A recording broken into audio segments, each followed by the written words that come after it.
afternoon. The first item of business this afternoon is a debate on motion number 8099 in the name of Aileen Campbell on Police Strategy Action Plan. Members who wish to speak in the debate should press the request to speak button now, and I call on Aileen Campbell to speak to move the motion. Minister, you've got 14 minutes. Maria Montessori said, play is the work of the child. And if we are a country that wants to truly become the best place to grow up, then we need to become a nation which values play as a life-enhancing daily experience for all our children and young people in their homes, their nurseries, their schools and communities. And despite our political differences across the chamber, I know that this is an ambition that's shared by us all. Our aims for our children and young people in Scotland are stretching and they're aspirational, but as I've said before, when it comes to our nation's future, we should never shy away from ambition. And when I say that, I say it as a minister responsible for children and young people, but also as a parent to my wee boy Angus. Play is the universal language of childhood, as an activity which exists for its own sake, but also has a fundamental role. All children and young people should have the opportunity to play every day, and that's why we published Scotland's first national play strategy in June, and the action plan setting out how we will achieve that vision on Monday. And I was particularly pleased to launch the action plan in Edinburgh's fantastic and inspirational The Yard, a purpose-built indoor and outdoor play centre for children with additional needs.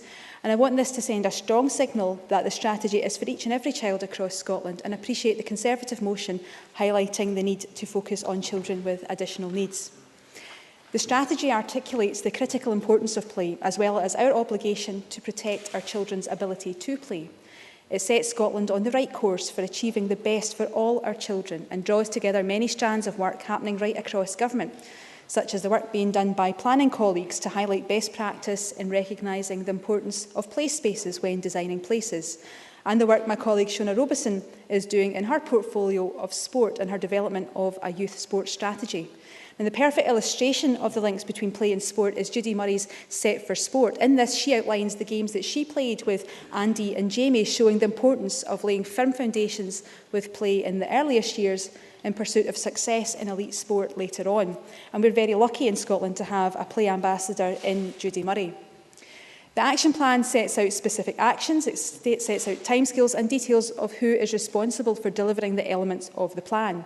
These include provision of information to parents on how to access cost-effective materials for play, building and showcasing examples of effective play practices in schools, publishing a resource on children's rights for the education sector, delivering the strategic planning for Play Award, and supporting innovative projects.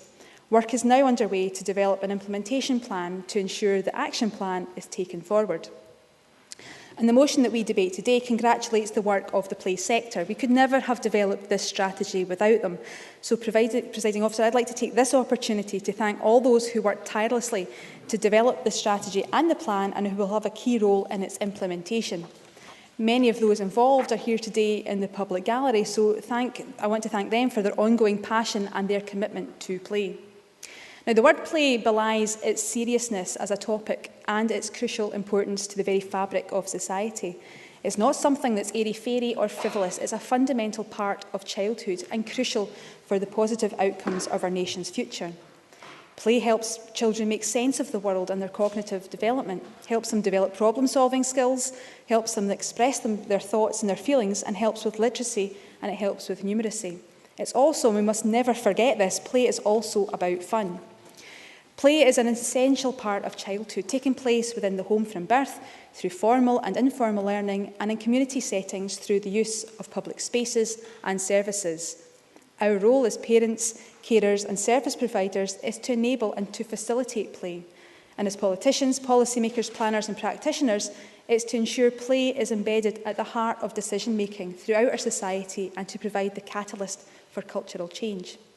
Play comes in many different forms. It can be active, passive, solitary, independent, assisted, social, exploratory, educational or just fun. Moreover, it can happen indoors and outdoors. It can be structured, creative, messy, entirely facilitated by the imagination, or can involve using the latest gadget.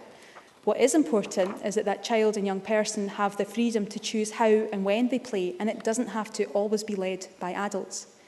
Play remains important for all ages and stages and abilities.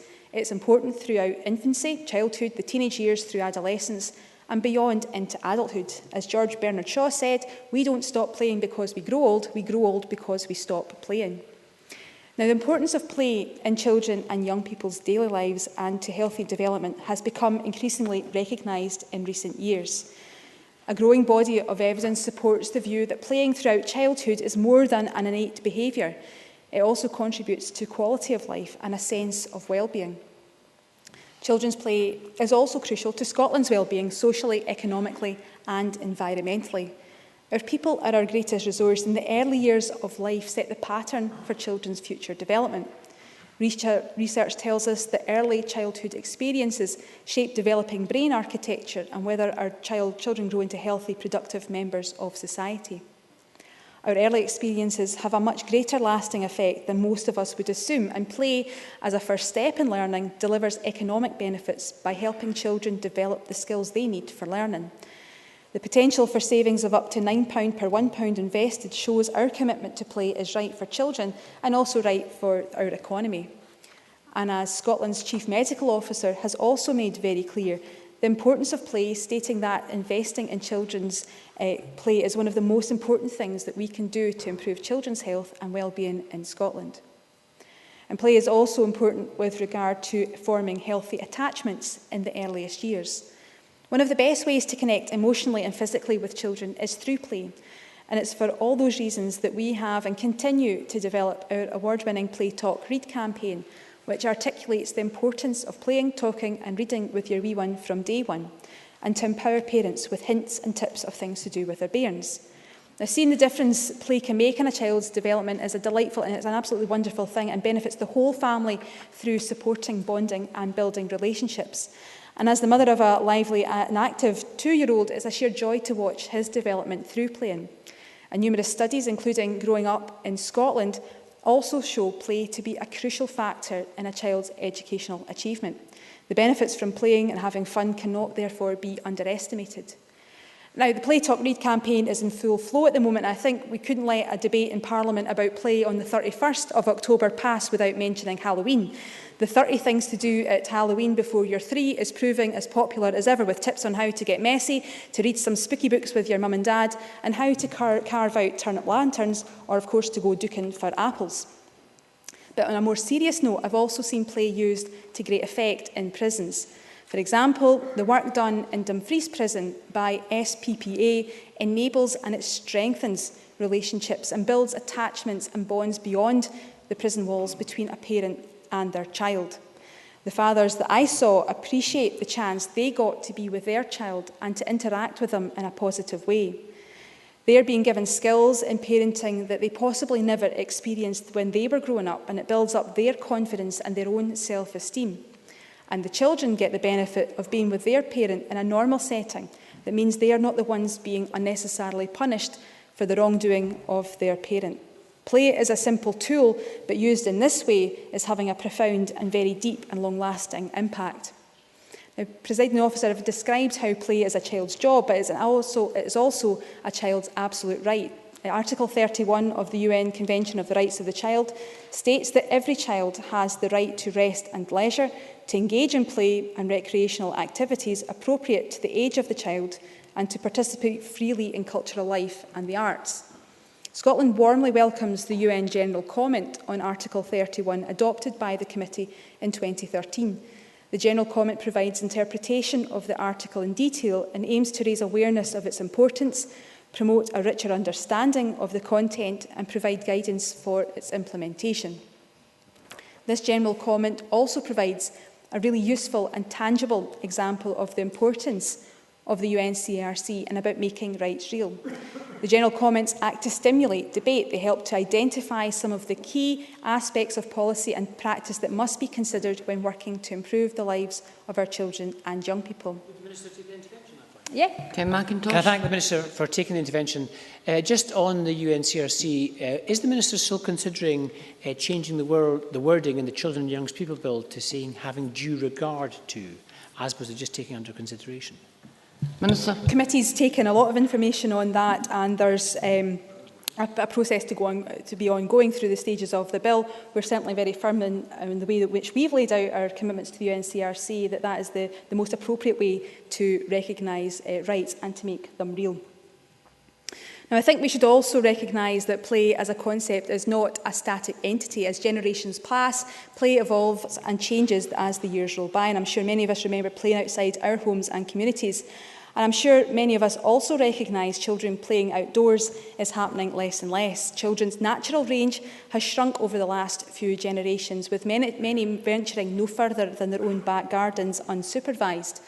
Moreover, we live in a digital age. TV, computers, tablets and a range of other technological advances increasingly sees children playing inside on their own. Not that that's wholly bad, it's just that we need to be alert to those consequences. So through the play strategy and through the action plan, I want to see children playing outside more often. We need to encourage our children to get outside and start exploring the often wild open spaces that Scotland has in abundance. We must change the culture of children being perceived as a problem in public spaces, characterised by the no ball game signs that we still see in communities, and reinforce the message that children have the same right to use public spaces as every other member of society. And we must also recognise play within the built environment. The quality of our surroundings has a fundamental influence in how we behave. We must work to create places that provide the opportunities for active and healthy lifestyles. These are places which are safe and welcoming, which are attractive and pleasant, places where we respond positively to our surroundings and to each other. This is encapsulated in our policy statement on architecture and play creating places, which was published in June this year. The Government also places significant emphasis on the importance of the quality of our streets and spaces. Designing streets is the Scottish Government's policy on street design. It's a policy aimed at refocusing the role of our streets and places to serve people first, to allow children to have access to safe and vibrant streets where there is ample opportunity and incentive to play and engage with their surroundings, whether in structured or informal situations. And the play strategy brings together developments in planning and architecture and shows that play is more than just about the play sector, but part and parcel of what many different portfolios, different departments, agencies and professions need to consider as part of their work. And I think it's also important that we dispel some of the myths around outdoor play and to promote the long-term benefits of exposure to risk, both in terms of physical health and in developing resilience and mental well-being. Although risks that parents experience and the perception of them is often higher than reality, and that should be weighed against the benefits of outdoor play. And I've seen some of the very real benefits of outdoor play in my role as Minister. Schools that have greened up their playing spaces, such as Rigside Primary in my own constituency, with many other schools witnessing a subsequent improvement in pupil behaviour, organisations that have got children climbing trees, digging for beasties, jumping in puddles, such as the Gilly Peace Club in Castlemilk, and many others right across Scotland. Outdoor learning, briefly. Mark MacDonald. I wonder if the Minister also takes a view around the prevalence of no ball game signs in many areas, which often act as a deterrent to outdoor play for children, and in many cases, in my view, should now be removed. Minister. Well, absolutely. As I said in my remarks there, I think that people should view open spaces equally for the benefit of children across the country and allow them to access open spaces as adults can at the moment. And while returning back to outdoor learning, I was pleased that Scotland's 8 to 12-year-olds were outperforming other parts of the UK in a recent research project by RSPB in terms of connection with nature. Now, we do have a way to go in terms of matching our Nordic neighbours, but our play strategy should provide an incentive to grow that appreciation of nature. And many other members will have seen a recent BBC report on the latest findings on physical inactivity rates of children. That study states that half of all UK 7-year-olds don't get enough exercise and girls are far less active than boys. So play should be seen through a preventative and early intervention lens. By getting more children out to play, we can reduce and reverse these negative health impacts. But it's important to remember that we're not starting from scratch. We have a professional and vibrant play sector who support and deliver quality play to children every day, and as I've said, have contributed to our play strategy. The previous £4 million Go Play Fund developed an outcome evaluation framework to allow play providers to clearly articulate the benefits of play. This framework is now widely used and recognised and has been successful in securing significant additional funding for the delivery of play projects. We have further supported play through our £3 million Go to Play fund, which supports community-based free play, development of innovative projects and the transformation of 30 school playgrounds into natural play spaces. And this investment has enabled projects across Scotland, seeing play advanced by a dedicated and professional workforce. And during National Play Day at the beginning of August, I joined play rangers from Peak operating in the East End who are doing their bit to allow children to access the areas that are around them in their own areas and reclaim that area for positive use. So, Presiding Officer, I've made clear the importance of play and the Government's commitment to supporting children to play every day.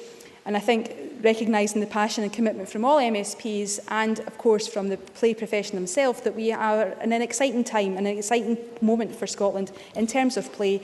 We've got the opportunity to build on this strategy, and I look forward to hearing the comments from members right across the chamber as we look to develop this over the coming years ahead. So thank you. I now call on Liz Smith to speak to movement number 8099.1. Ms Smith, you've got 10 minutes. Thank you, Presiding Officer. I doubt anybody will quibble with the central ethos of the play strategy that we're debating this afternoon, since it really goes without saying that play is part of the general well-being of each child, and it's also essential to the social, economic and environmental well-being of the nation at large, which indeed it has been throughout time. And so on that basis, we are very happy indeed to support the Scottish Government's motion. But in doing so, I think we want to dig perhaps a little bit deeper as to the main reasons behind the publication of what is becoming a national play strategy and the issues which arise from them. Firstly, there is clearly a sizable number of people, whether they speak as individuals or as groups, who consider that the existing situation does not provide adequately for the needs of children. And secondly, there is a concern that the play strategies within local councils, or at least most of them, are not thought to be working well enough when it comes to providing for all these children. So I think it's important to consider these contexts, as well as the central mantra for the Scottish Government, which dictates that Scotland must be the best place in the world in which to grow up. I said that I thought there were two main reasons behind the calls for change. Too many individuals and groups with anxieties about existing practice and concerns over the abilities of councils to make effective provision. As a result of that, I think there are demands to ensure that there is greater statutory provision, and I understand that. But as ever, when there are greater demands for statutory provision, there is a threat of the accompanying cost and potential bureaucracy that goes with that. And perhaps even more challenging, there is a need to be crystal clear when it comes to the definitions. Now, I raise this point, Presiding Officer, because within the Children and Young People's Bill just now, there is a very interesting but also very complex debate taking place about the all-important issue in the child's well-being as opposed to the child's welfare. And I think it's this debate that has thrown up perhaps the philosophical tensions between theory and practice, because well-being, I think for all of us, is probably seen to have a deeper and more holistic meaning, yet its definition, most especially in law, is much less clear than the existing legislation when it comes to the definition of welfare.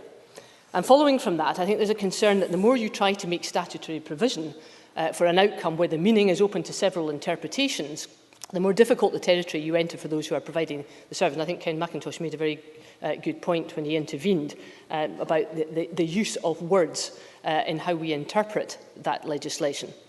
Now, the Scottish Government, the Minister herself, said that the report attaches a very wide definition to the term play. And I think you said that it can be active and passive, solitary or independent, assisted, social, exploratory, educational or just for fun. And that's absolutely right. I've got no problems with that at all. But I think we have to be a little cautious about taking things a bit too far down the road when it comes to statutory requirements if we are going to encounter some of the difficulties about a very broad definition. Because there is, in my view, a balance to be sought to ensure that no one's rights are undermined, but at the same time as allowing the necessary and indeed the traditional notion of freedom of expression when it comes to play. And so the legal technicalities of this debate, which I think at times are threatening to tax the minds of all the people on the Education Committee, particularly just now, is serious. And almost ironically, they are not simple child's play.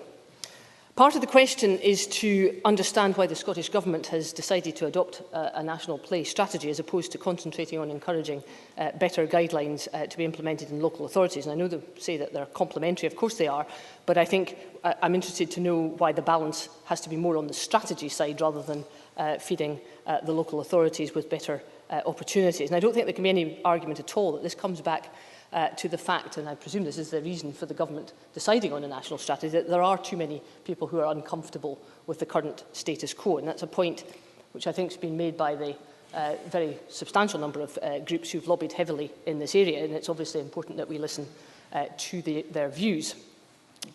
I think concerns of parents are absolutely paramount.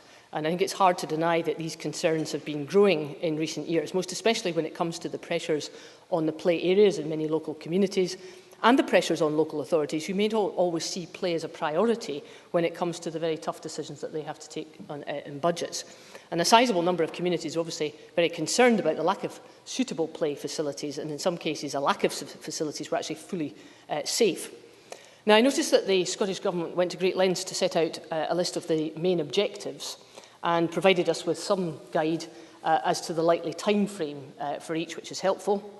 And I note that £90,000 has been set aside, and I think there's an awful lot of working groups in these suggestions, but we'll note with interest as to how they're all going to come together.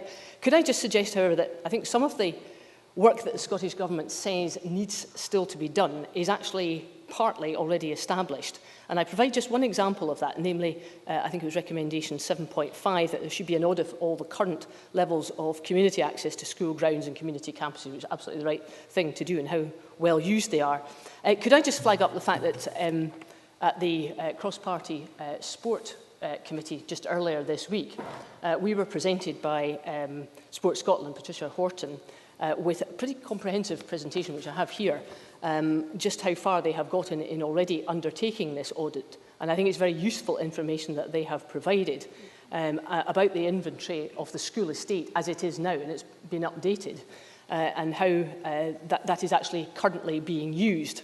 And these were, I think that the priority of that is to ensure that local councils, when they are reviewing this, actually turn their attention to the qualitative impact of the use of these facilities. So I think that's a very important study that's well underway that the government needs to pay some attention to. And may I just say on the same theme that given the fact that the Scottish Government's commitment is to a strategy that goes up to the age 18, as I understand it, I think we need to be much more focused about how we cater better for the sports and leisure interests of our older children, especially those who are obviously attending schools that have a slightly older estate and where playing fields or leisure facilities may be slightly further removed off the site. At the cross-party group, there was also an interesting presentation from the Scottish Futures Trust about the whole question of better planning, which you've just referred to, Minister, in your remarks about how community schools, playgroups, nurseries, etc., and open spaces of young children can be better planned. And we were provided at the committee with a very interesting set of slides of community campuses which have not only had a much more attractive environment but have actually worked better, and where the responses from parents and from staff and from people who are working there have generally been very positive.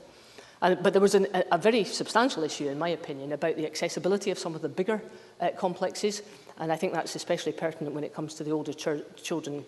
It was reported to us that some of the facilities are seeking fees that are really well beyond the affordability of some of the groups, and that's having a detrimental effect. And I know it's not the Scottish Government's responsibility to deal with that, but I think it's something we have to be mindful of when it comes to planning on that. Of course. Minister. On board all the points that Liz Smith makes, but I think the other thing to remember is that, and I know that we've got this ideological difference about the approaches in the bill, and that you're very keen on the cultural change as being an emphasis as well. And this strategy does give us and provides us with a platform to bring about that culture change across the whole of the country, and also the play sector have valuing the play strategy because it gives a bit more of a tool to their armoury about letting them explain the importance of their role within the wider society and the benefits that they can bring about to a child's life and adolescents' lives that you're describing. Liz Smith. Thank you, Minister. I don't disagree with that. I think there are some deep-seated issues about that. And I heard you refer earlier to the fact that there are situations where I think you believe that the scenario of risk has perhaps been overstated at times.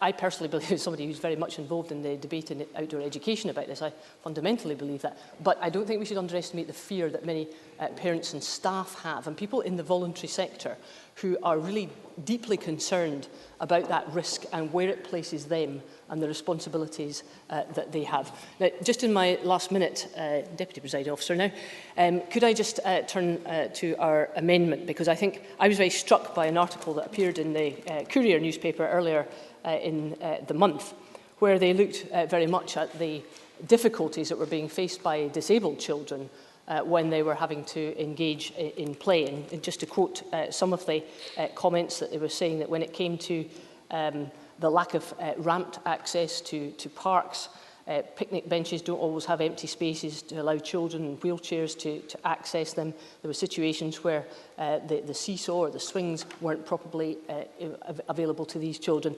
And I do take on board that, because I think that there is something very important about ensuring that the rights of these children who have disabilities or additional support needs don't in any way, and their parents, don't in any way feel excluded about that. So may I just finish by moving the amendment in my name. I think if I could just gently advise the government, I think we need to discuss some of this just a little bit more in some of the effects that it might have on other aspects of legislation.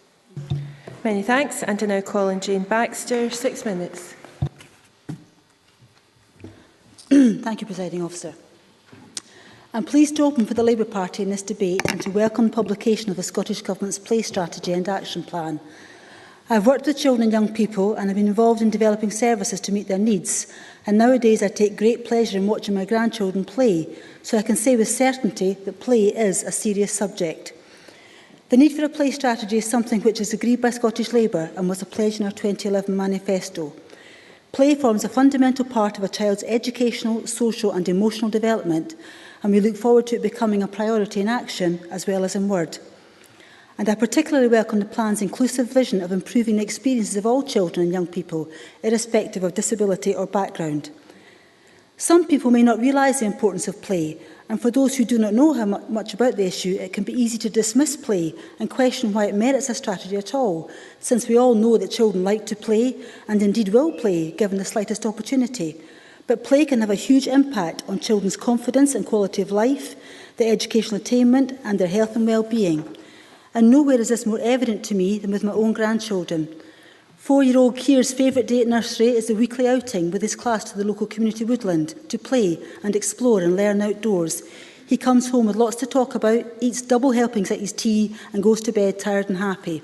And my 3-year-old granddaughter Ayla loves going to the soft play centre with her mum and her chums, where she can climb, run, jump and fight, and through that gain social skills, confidence, coordination and fitness.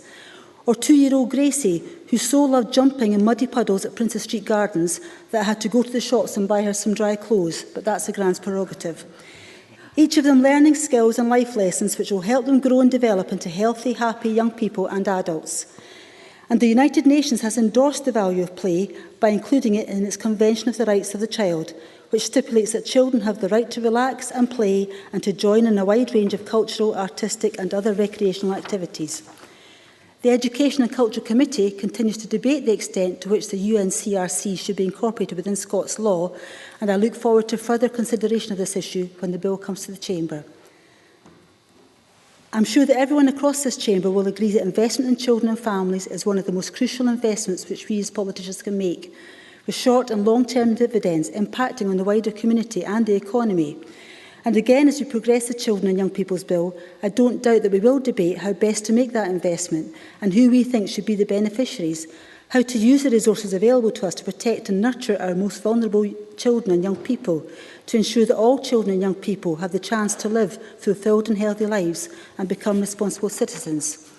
And crucially for Scottish Labour, we see play making a contribution to reducing the gaps in both health and attainment, which too often set in at a very early age, and can have long-term consequences for individuals, communities and for those organisations charged with planning and delivering services to meet needs. So whilst Play might seem incidental to those high-level objectives. I welcome the Action Plan's recognition of the role that play has as part of a wider strategy of early intervention and prevention in tackling the inequalities caused by poverty and deprivation. But for many parents on low incomes, it can be hard to provide for play at home or to pay for access to groups and facilities. Save the Children has highlighted the importance of play being available in the wider community to all children, but especially to those who are disadvantaged. Their Thrive at 5 research has found that children growing up in poverty are more than twice as likely to experience developmental difficulties by the time they reach school age than their better-off peers. And this is where community facilities and services can have a huge impact. Access to toys, books and support provided through community settings is a really effective way of supporting social, educational and health outcomes for children and their families. Such services are often seen as a soft target when savings have to be made, and for this to change, the Action Plan must create a culture where their value is recognised by policymakers. The play strategy itself is a positive step forward, but it's being implemented at a time when the funding settlement for local government is one of the tightest we have seen. As a local councillor in Fife, I am acutely aware of the difficulties in finding the money to meet community aspirations for safe and sustainable indoor and outdoor spaces, where children of all ages can have fun, keep fit and meet up with their friends. The impact of welfare reform, coupled with the severe budget pressures already facing local authorities, means that managers and politicians are having to examine every area of spend, and it's perhaps understandable that the resources available to support play are being squeezed. Fife Council has invested funds in free swims in the school holidays and Quid a Kids sessions at the local leisure centres. This is seen by the Council as an important investment in health and well-being, but the youngsters simply enjoy the chance to have fun. It's clear that when resources are tight, you have to make the most of every opportunity to be creative in providing sustainable local facilities. And I recognise the Action Plan's recognition of the role of communities in developing and supporting play opportunities. Over the last few weeks, I've had occasion to be out and about in Fife. Being mindful of today's debate, I got to thinking about all the different places where I saw children playing, both informal and informal settings. What they were playing at, who they were playing with, what constitutes a high-quality play environment, and how much does it cost to build play parks. Now, I'm sure we've all witnessed the expensive gifts sitting neglected whilst the child plays with the box and the wrapping paper. So building on that logic, how often do we involve children in imagining and planning play spaces? Would they always want swings and roundabouts? What are the alternatives? Could we encourage planners and developers to be more imaginative when building new housing estates? Could we deliver more play value for the money we spend? I hope the Action Plan will help communities and councils. Minister. That in my opening remarks, we did make very clear the fact that this wasn't just for the play sector, that this was about bringing lots of different departments together, and the design in streets, the commitment from architects around Scotland, as well as about making sure that they all understand their role in creating the spaces that are able to enable children to enjoy those spaces and to play in them as well. So it's about a much more holistic approach to play that includes more than just the play sector. Jane Baxton, I must ask you to draw to a close. Okay, I thank the Minister for her comments. There are some big aspirations in the Action Plan today, and I hope that the Minister will return to this chamber in the future to keep Parliament updated. And in closing, Presiding Officer, Scottish Labour supports this Action Plan in the hope that it will create the change needed in organisations to drive forward this strategy with the same energy, imagination, excitement and creativity which we see from our children when they play. Thank you. We now turn to the open debate. Can I remind members, if they wish to speak in the debate, they should press the request to speak buttons, and that's particularly relevant if they have made an intervention. I call George Adam, to be followed by Ken McIntosh. Thank you, Presiding Officer. I welcome this debate and the Government's Play Strategy Action Plan. You know, the Scottish Government says it wants Scotland to be the best place in the world to grow up. Now, that is a bold and ambitious statement, but as the Minister quite correctly says, we should never shy away from being ambitious about our children, because we have to ensure that we can make everything, build everything for them, for they are the future for ourselves. You know, Jane Baxter, actually, when I was listening to Jane Baxter's intervention, she must have a similar family to myself, because when she said when her grandchildren go and play and learn to fight, you know, it's very similar to our own family get-togethers at times as well, you know, because that's all part of growing up as well. As obviously, well, many times have we had our children come in with a grazed knee or they're falling out with someone else. It's about learning life skills and what the big bad world's all about. And I think playing as a young person and a child, that obviously helps you kind of move things on. Some people Might even say that I myself have never lost my ability to play. One look at my office in this Parliament and look at my parliamentary constituency office, which some constituents have said looks like a 13-year-old boy bedroom. You know, so, and can I say it's all football stuff, just in case anyone thinks anything else. You know, but so probably George Bernard Shaw's quote may not be for me at that stage. But the action plan actually sets out how we can deliver Scotland's first place strategy, which was published in June, and it's the most progressive of its kind in the UK. The three principles behind the strategy are that we should value all children and young people, and I think today's tone in the debate obviously sees it across the chamber. We all do, and we should enable all children and young people to realise their right to play. And when the Minister brought up parts, I think it was about the no ball game signs, it's something that I remember when I was younger as well. We just thought that wasn't actually a rule. It was just possibly something there. You kept playing until someone came out and chased you. But now we've got to the stage where maybe people in society aren't quite as tolerant as they were in the past, because as politicians, whether it be a local councillor or an elected member here, you get people complaining about young people playing in some of the open spaces that we have. And it's something we seriously need to address, because we have to ensure that young people have that opportunity and children to express themselves. And part of that space and the time to play, as I remember myself, you know, either, obviously, I've grown quite tall as the years have gone on, but the world did seem an awful lot bigger place when I used to play in the Gleniffer Braes, and we had these longer summer days and all the rest of it. You know you're getting old, presiding officer, when you start talking about that, about your childhood. But that's the kind of thing that I want for young people now as well. I want them to come back when they're older to actually remember their childhood that way as well, because that's what makes the difference. And the action plan is structured around 4 domains. At home, our home should be the places where children have plentiful play opportunities. And some of the points that were brought up earlier are quite correct. You know, there was times when I was younger where it was a place where in family get-togethers you all did play as a family together, whether it be board games at Christmas and all falling out, the fighting started again, or whether it be other games, you know. And I think that when you look at the success of something like the Nintendo Wii, all that did was modernise the whole thing, and meant Mop on the Wains could effectively play round the computer game and engage in it together, something that we're all interested in. And that just shows you it was just something that we used to do before ourselves. You know, in our family, it was who was the bigger kid, because my father was equally incorrigible.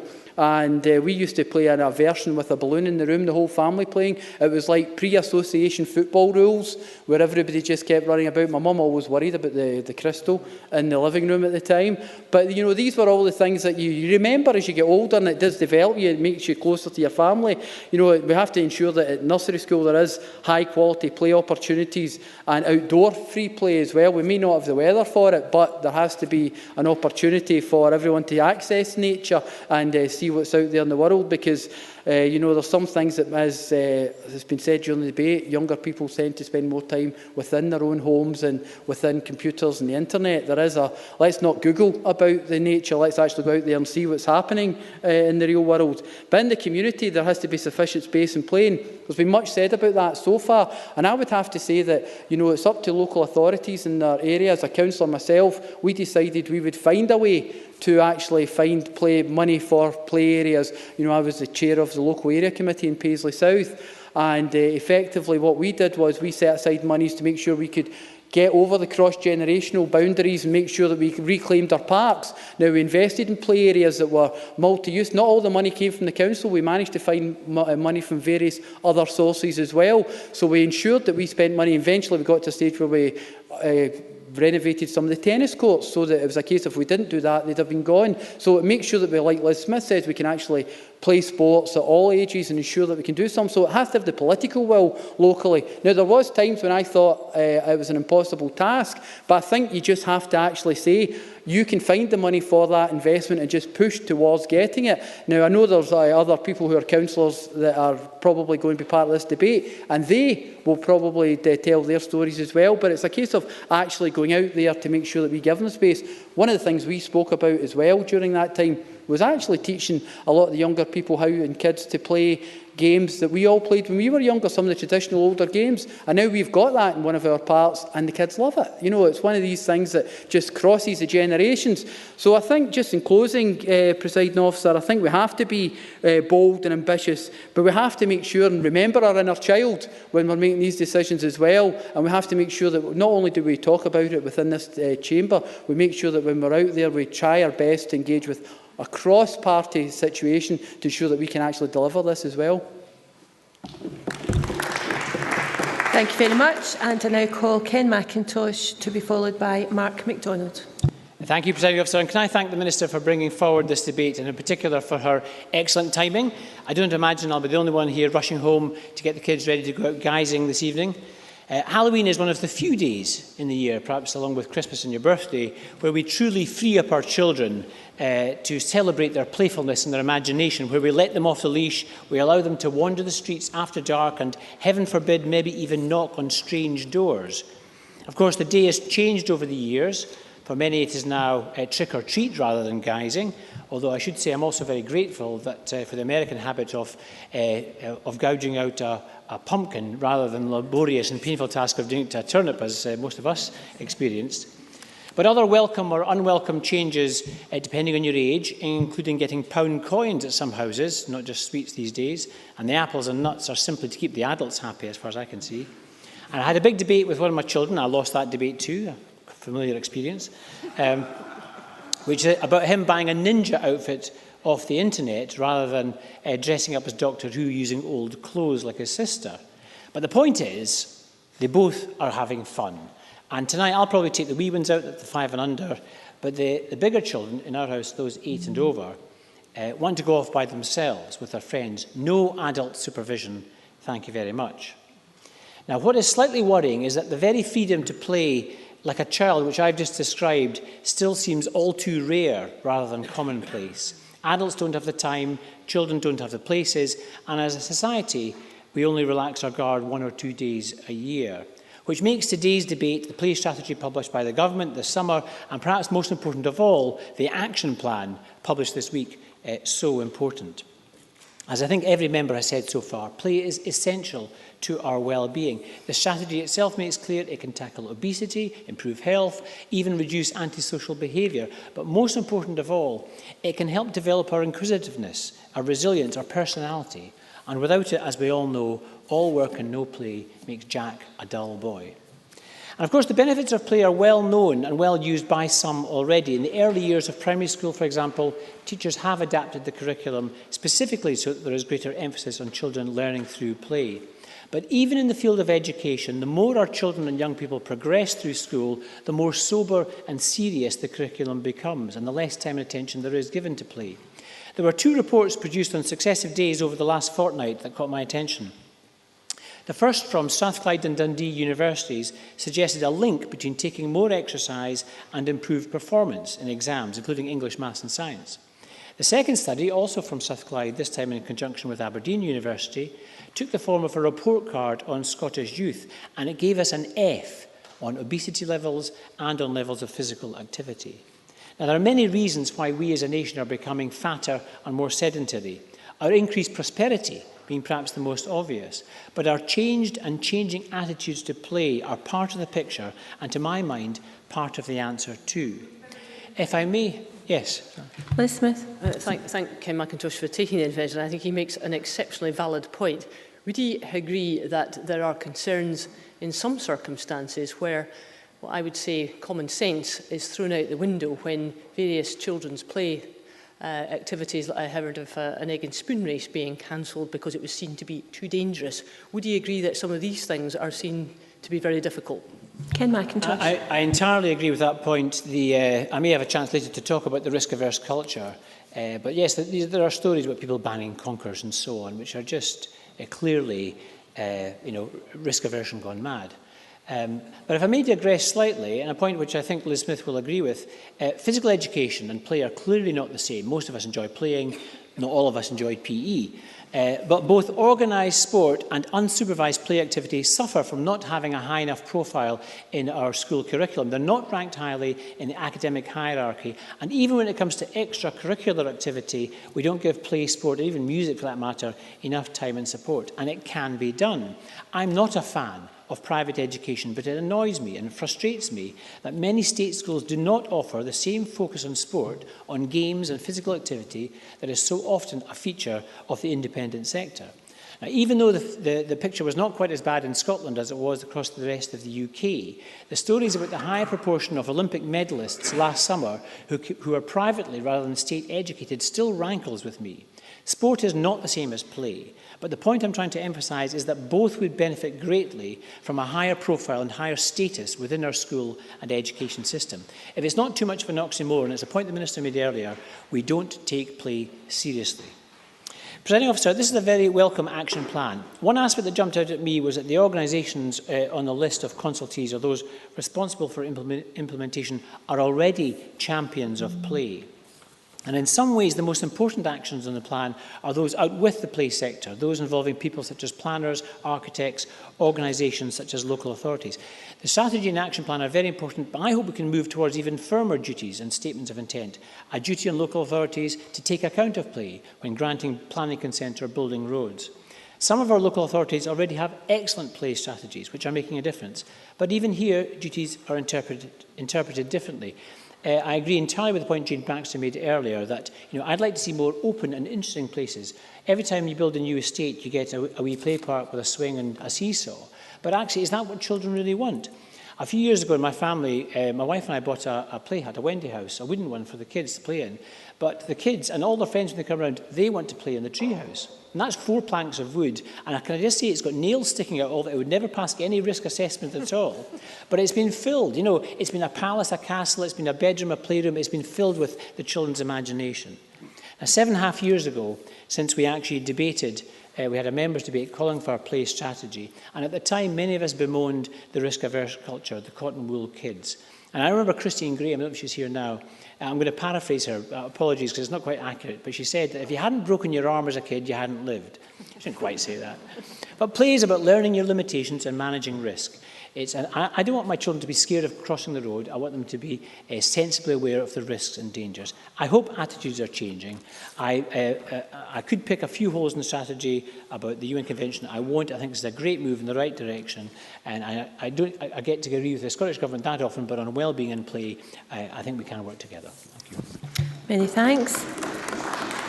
Remind members speeches of 6 minutes. Mark MacDonald to be followed by James Dorman. Thank you very much, Presiding Officer. On August the 7th this year, part of the city centre of Aberdeen was essentially turned into a playground with 250 to 300 children participating in the Aberdeen National Play Day.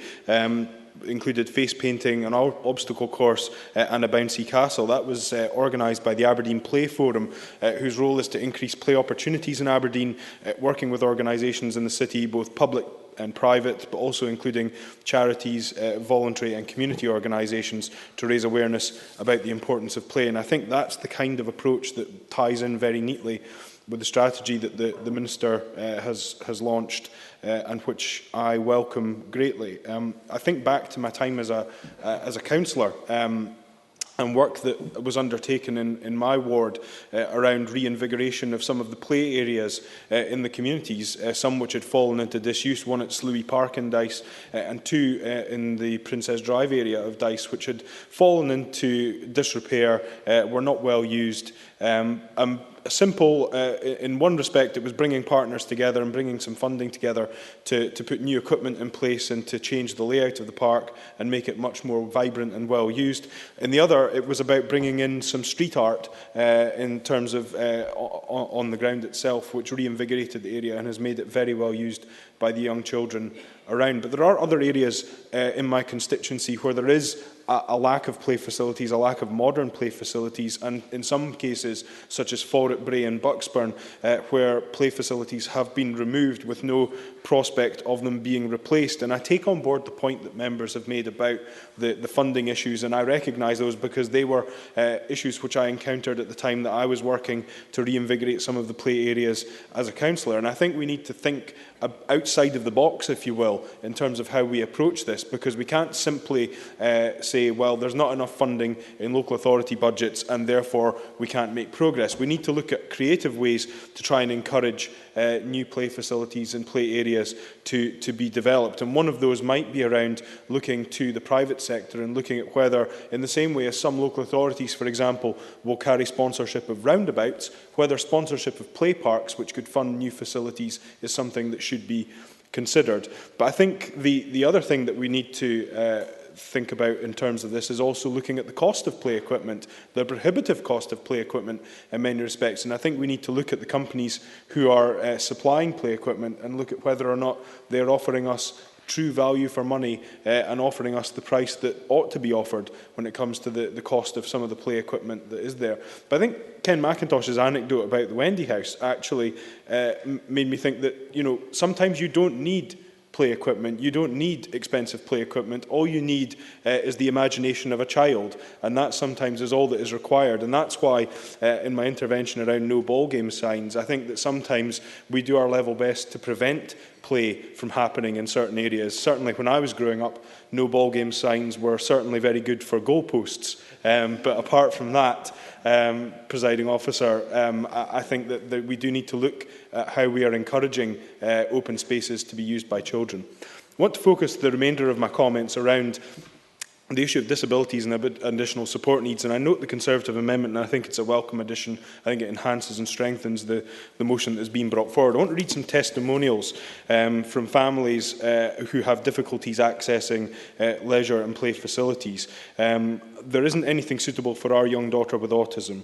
No after-school clubs or groups to cater for his needs. There is nowhere for him due to age and height restrictions. Physical access, one-to-one support needed. Can't do that with another child to support, physically too difficult. It is very stressful for our son as he doesn't do well in crowded places. Now, I recognise some of these as being things that I've encountered when looking at play opportunities with my own son. And when it comes to facilities that people would like to see, sensory rooms and more soft play for ASN, relaxation play and learn, movement, balls, storytelling. To have somewhere to access as a family or with your child with additional support needs, to have somewhere we could go as a family. And in the North East, not within my constituency necessarily, there are opportunities available for families with additional support needs. Cool Kids in Inch, a soft play centre, try to hold special requirement sessions on a monthly basis. Their next one is on the 20th of November, and having been to one of them, they are extremely welcome indeed. Hoodles in Old Meldrum, one of the top soft play areas according to the NetMums survey.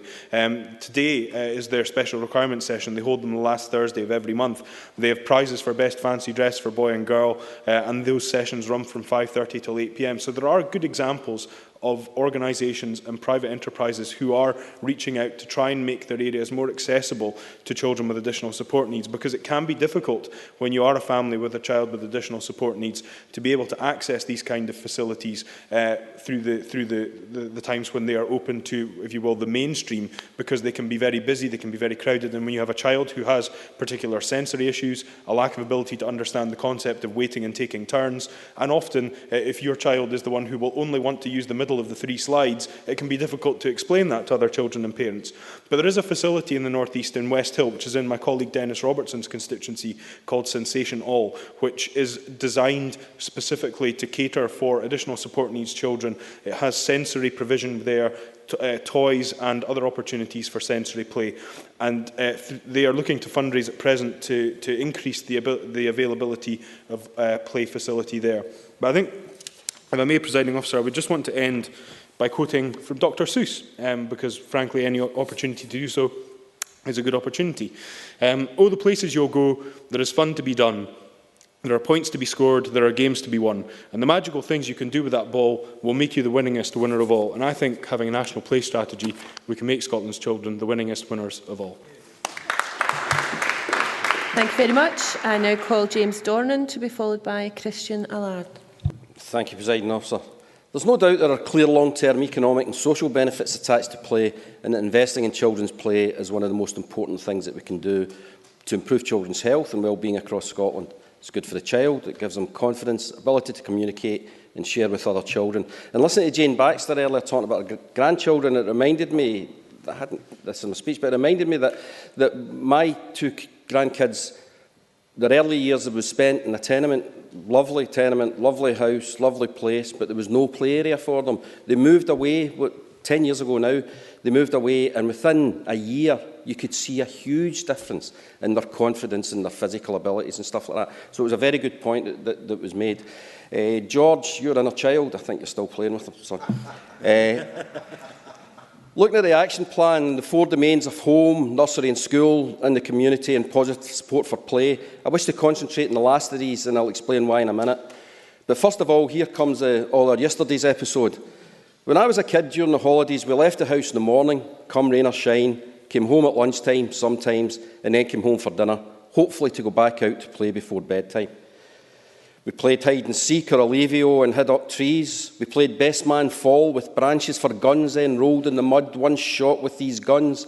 And occasionally, we played football and occasionally cricket in the summer with jumpers for goals or stumps. We came home dirty, hungry, scraped and bruised, but both happy and fulfilled. For lots of reasons, and many of them have already been articulated today, we seem to have lost that ability or the opportunity to go out and play without structure or supervision. And this strategy recognises the benefits of this active play. But in many ways, things were easier then, and although money may have been extremely tight, and it certainly was in my case, I don't think we had the stresses that exist for many families now. Throughout my constituency, there are a number of families who find the pressures of life so great, the grinding existence of poverty so wearing, that they don't have the time, or in many cases the expertise, to play with their children. By the time their children get to school, and sometimes tragically even nursery, they can be difficult to control and get involved in play or any other activity. And this is where the 4th strand of domains comes in. In my case, I'm talking about a magnificent organisation that I'm extremely proud to have in my constituency, the Geely Peace Club, already named by the Minister as a fine example of outdoor play. Founded in 1975 by a group of parents in Castlemilk who wanted to provide play opportunities for their kids, it initially ran play schemes during the school holidays, and time funding was raised in order to run activities all year round before becoming the hugely successful nursery and play centre that it is today. It now has 2 bases in Castlemilk. It's open for 342 play sessions a year, as well as delivering a 10-week holiday programme. They have a play zone area which has over 22,000 visitors a year. The only soft play centre in the area, and it's the only centre focused on meeting the free play needs for children up to 12 years of age, the most important time. They've also opened an outdoor children's play park and opened up access to Castlemilk Wood for outdoor play as part of their Go Play project. They see 1,000 kids a year taking part in outdoor activities, such as climbing trees, building dens and learning about nature. And as well as being a well-run organisation that delivers both the successful play schemes and a nursery either for free or for a nominal fee, it also seeks to deliver personal development for children and families, some of whom are growing up in highly adverse social and economic circumstances. We know that living in chaotic households can have serious emotional and physical consequences for children and their parents, and that unless addressed in early childhood can have an adverse lifelong impact with consequential issues for both the family and society as a whole. The Geely, as an organisation trusted by parents, the community and agencies, works mostly with the mothers, aims to help their children overcome these issues through play and other interventions, and develop so that they're able to start at primary school with the skills they need to ensure they engage in the wider education system. There is no doubt the difference that the Geely makes to the local community in Glasgow cannot be overstated, and a huge vote of thanks is due to Tracy Black, Grace Lamont and all the staff, volunteers and parents who work so hard to make the Geely a success. Just listen to this for emphasis of what it means to some of the parents.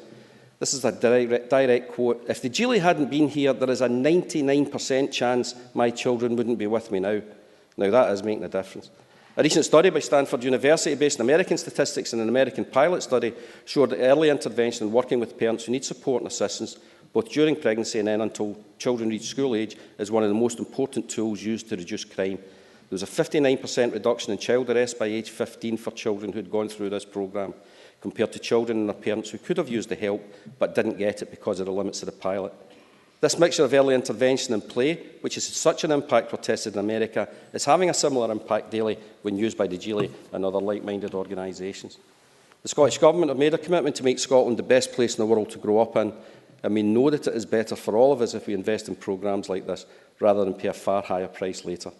And it's also crucial that we move away from the belief that play has to be expensive, as has already been mentioned by a number of contributors. As one of the parents quoted in the strategy notes, "I've learned kids are happy playing with almost anything. You don't have to buy expensive toys." And we are all guilty, I suspect, of thinking that to give their kids a happy Christmas, you have to spend a lot of money on it. And the truth is, as was already mentioned, they're more often going to play with the box than they are with the expensive gift you bought them. There's a wealth, Presiding Officer, we have a choice to make about what sort of country we want our children and our children to live in. There's a wealth of research out there that tells us the best way to address economic inequality, poverty and crime is to invest in early education programmes, including a play strategy and coaching parents who require help. It's not a silver bullet, but it is a tool that we must use to fight the poverty which plagues too many children and their families in Scotland today. This strategy will play a huge role in the years ahead as we work together to make Scotland the best place in the world to grow up in, and I hope it gets the cross-party support it deserves. Thank you. Thank you very much. Just before we move on, can I ask members to remember to address each other by full names, not only as it's required by our protocol, but also because it makes it easier for the public who are watching our proceedings to follow the debate and for the official report to record the contributions. I now call Christian Allard to be followed by Anne McTaggart. Thank you, Presiding Officer. I welcome to this action from the Scottish Government. We judge a society how it looks after its own children. As many said before me, we have a lot to learn from the time we all grew up, a time when, as children, we had more space and time to play. Modern life today has very little time to consider the well-being of our children. I'm proud to hear that there is a consensus around the Chamber today in the importance of developing a play strategy here in Scotland. I was delighted that the Minister, in the opening speech, reminded us all that investing in the early years repays in economic terms. Let me say it again. Every £1 invested in early intervention will generate an eventual saving of up to £9 for the Scottish taxpayer. Like James Donnan, who spoke before me, I had a fantastic childhood as well. I lived, as you know, I was not born in this country. I was born in France, in a small village, a farming village, close to nature and with great support from my family and from the community. And if you want to picture it, the best way to go about it is to purchase the last Asterix, which happens to be in Scotland, Asterix and the Pigs. And every Asterix and Obelix adventure, the last frame of the book will show you what happens when Asterix and Obelix comes back from their adventure. There's a great celebration, a lot of drinking and a lot of eating. But on the foreground, you'll always see children playing. And that's very, very important. We should have children playing in everything we do, because play is how we define our society. And I came to this country and I chose Scotland to work and live. And I chose Scotland where my children should grow up. In the same type of community, but of course with a different life, a busy life, at the House-Church of Aberdeen, where we are pleased now to welcome Sensation Hall, the charity that my colleague Mark McDougall was talking about. But what do I remember about my children growing up? And that I'll maybe differ with one of the members who spoke before me. I think that a play with children, we shouldn't leave children on their own. You know, I'm not saying they should be supervised, but what I'm saying, we should interact with children. I think children not only should have the space where to play, but this space, we should share it. And I still remember, you know, having our neighbours coming and knocking at the door, and 7 years old and 8 years old knocking on the door and asking for me to go out and play. And I think that's important. To the surprise of my children, they wanted me to come out and kick a ball. And we need to understand this. Play is great, but we need not to have children on their own playing, but having adults interacting as well. We as adults, like George said, can play as well. And what I like particularly on this legislation and see the attitude of the Scottish Government, progressive approach. Similar to the curriculum for excellence, which came into our communities and our schools, it's all based around engagement. And I particularly like the idea of the 3 phases. In phase 1, an engagement to help and inform the development of the national overarching strategy. And now to seek, and which is important, the views and children and young people, because we can't do anything about children in legislation without involving them right from the start, from phase 1. And then phase 2. And in phase 2, depending on views gathered in phase 1. And I like this, because it's not something a top-to-bottom attitude. It's really consulting people and taking their views before we go forward. So, depending on views gathered in phase 1, develop detailed outcomes and strategies for parenting of children of different age. And that's very interesting. On phase 3, the focus will be on producing something of real practical value to parents. Yes, because legislation is important, but that's got to have a practical values, and particularly for parents. I would like to add my thanks as well. I think the Minister said it beforehand, to the many contributors who are here today and across the play sector and beyond, who offered their views in the development of the strategy. Particularly the one, I would like to name some of the organisations who form the working group. That is Inspire Scotland, COSLA, Smart Play Network, Play Scotland, Scottish Play Group Play Association, NHF Scotland, of course, because health is part of why this strategy is about. Capability Scotland, Education Scotland, Creative Start, Star Learning, Ground for Learnings, International Play Association Scotland, and of course, Tam Bailey. Tam Bailey, the Scotland's Commissioner for Children and Young People. And there I want to say how important our Commissioner for Children and Young People is in our communities. And I can say that in my own area, the region I represent, he came on the 16th of November 2011. And I remember the date, and I'll tell you why. Because when he came to Aberdeenshire, he met with local authority to discuss proposed legislation like this one from the Scottish Government.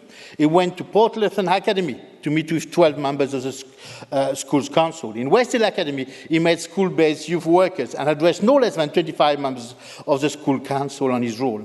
And what is important about that is his visit made that the Community Council and the local authorities took decision to make it better for the children in our own community. So the vision and commitment of the Scottish Government to extend the powers of Scotland's Commissioner for Children and Young People is crucial to enable Tam Bailey to undertake more investigation in relation to individual children and young people. And to finish, in conclusion, Presiding Officer, I'm delighted to welcome Scotland's first national play strategy.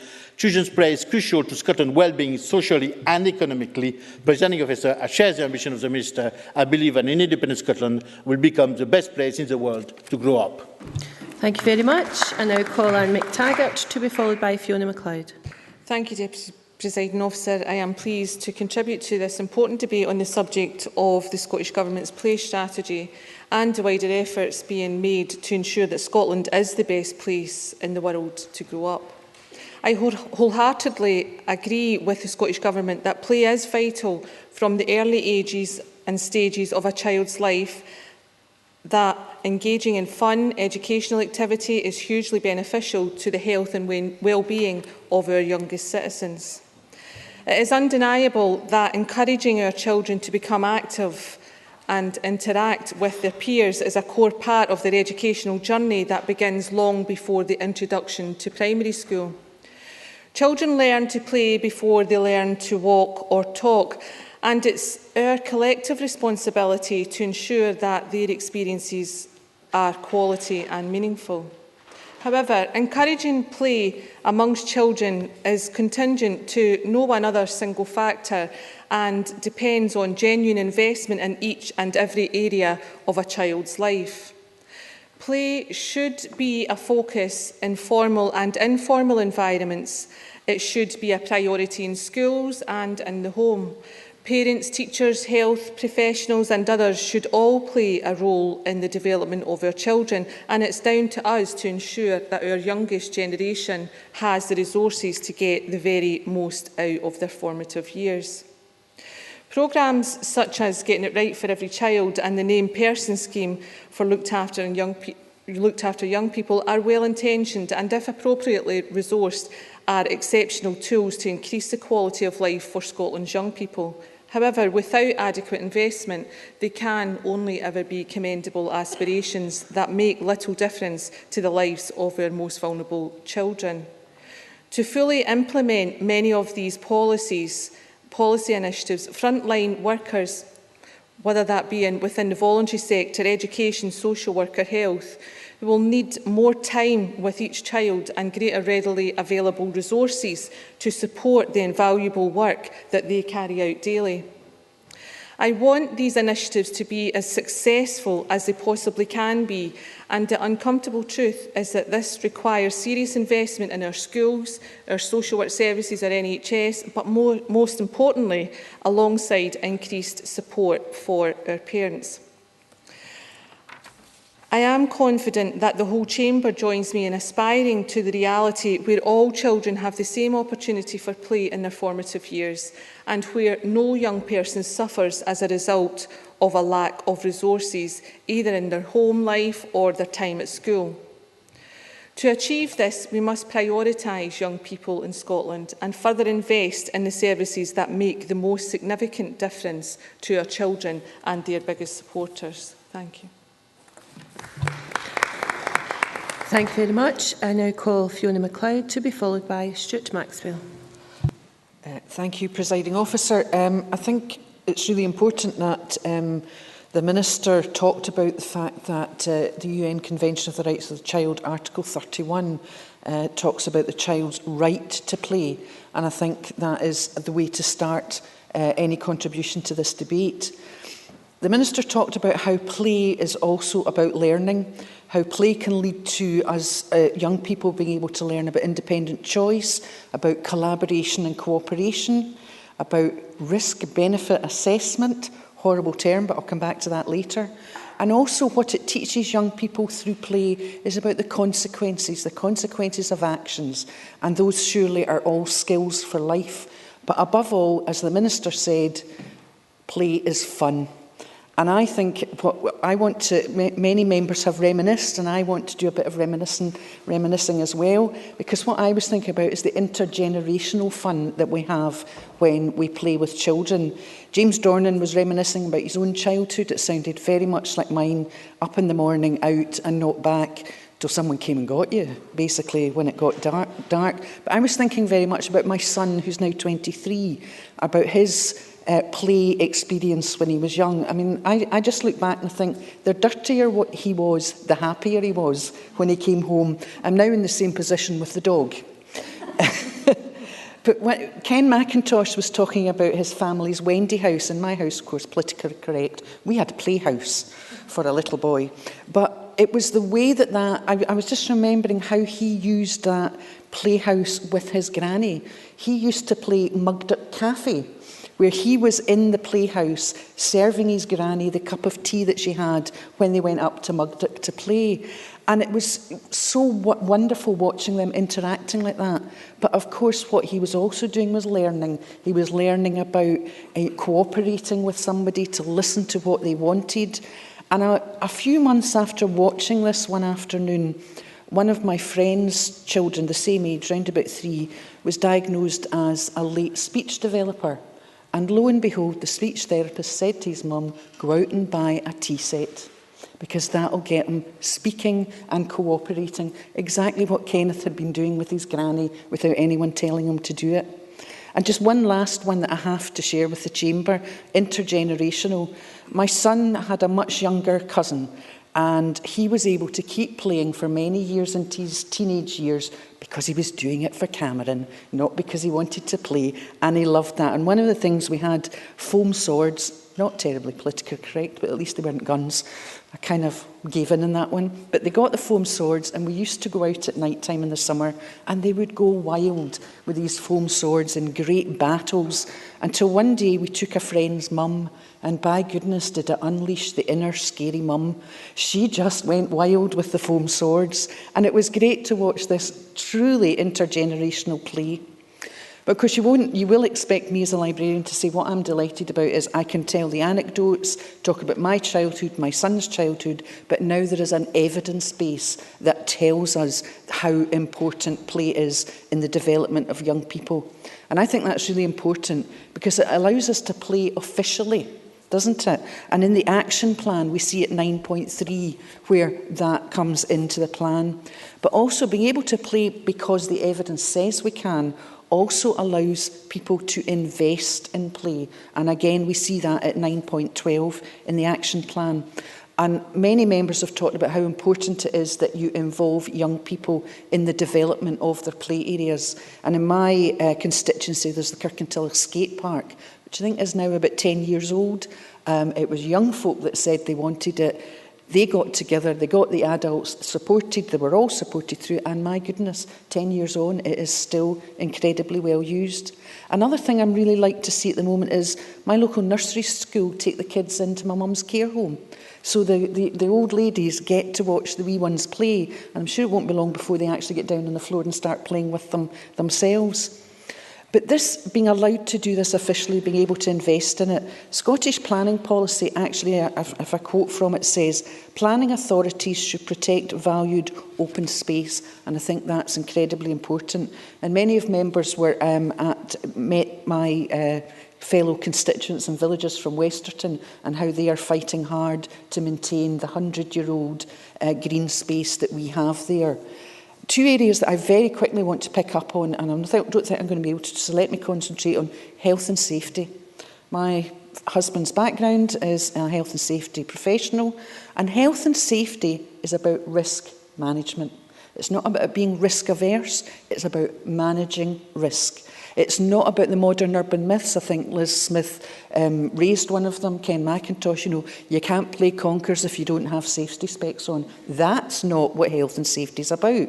Health and safety is about wearing head protection and having no scrums when young children are playing rugby. That's risk management, not being risk averse. And the HSE in 2008, brilliant quote from them, "We need to focus on finding ways for things to happen, not reasons to stop them. A sensible approach to managing risk focuses on practical action to tackle risks that cause real harm and suffering." And that, again, in the play strategy at 9.10 and 9.11, that's there and it's embedded. So I wanted to talk about intergenerational. Just have a look at what Finland's doing with not outdoor gyms, but outdoor play parks where we all go and play together. So in concluding, Presiding Officer, from the minute they're born, we play with our children and they're learning from that play. And I hope that today is one of the other days when across the world, the hashtag Scotland best place to grow up is trending. Thank you. Thank you very much. And I now call Stuart Maxwell to be followed by Mary Fee. Thank you, Presiding Officer. It's too easy to dismiss play as a trivial activity for children, but the reality is that play is about much more than just having fun. As a parent, like many other people in the chamber, I recognise how important play is to the health and well-being not only of my daughter, but of Scotland's children and young people. The Minister has spoken of the Scottish Government's ambition to make Scotland the best place in the world for a child to grow up, and I share her view that the development of Scotland's first National Play Strategy and Action Plan will bring us another step closer to achieving that ambition. There is a strong base of evidence and international research which demonstrates how essential play is to enabling a child's healthy development through to adolescence and into adulthood. And I would certainly recommend that members spend some time reviewing Play Scotland's report entitled The Power of Play, which provides an excellent overview of research and expert opinion showing how supporting play from an early age can give children the best possible start in life. For example, on page 10 of that report it says, because playing includes such a wide variety of experiences, it contributes in many different ways to children's enjoyment and well-being. Imaginative and constructive play are thought to be particularly important for cognitive development, whilst play involving art, craft and design help children develop the fine motor skills needed for handwriting. A range of play experiences contribute to, for example, language development, problem solving, memory and creativity, and the exercise involved in physically active play helps increase fitness. Now, this illustrates the range of benefits to a child's development when they are given the opportunity to participate in play.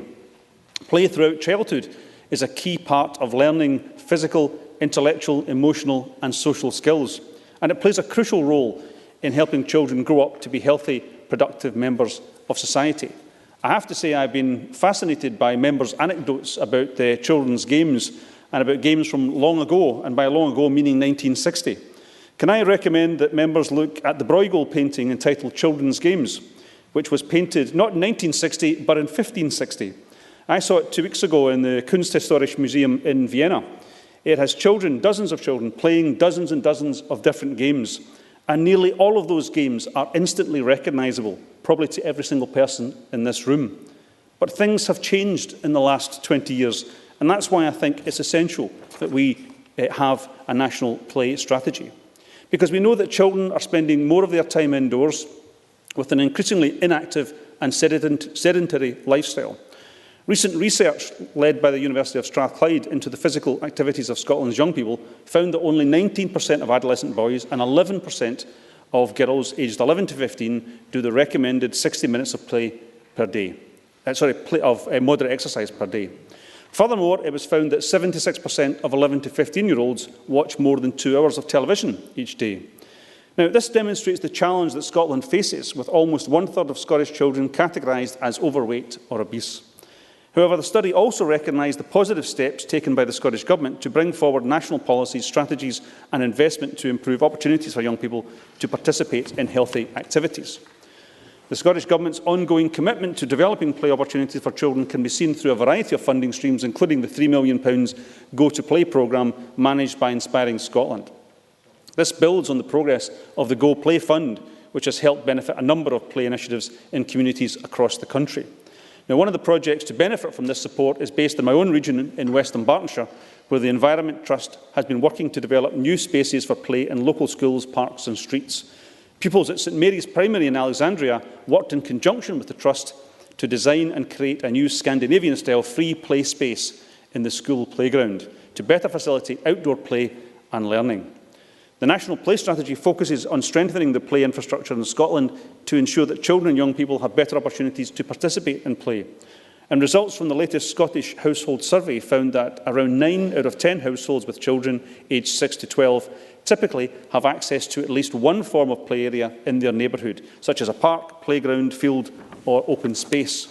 Now, this is encouraging, though there is certainly much more we can do to ensure that children and young people have access to suitable play areas in their community settings and public spaces. Other members have made very clear some of the pressures that are brought to bear on these open spaces in terms of the desire by some to build on them and to remove the opportunities for children to use them as open recreational areas.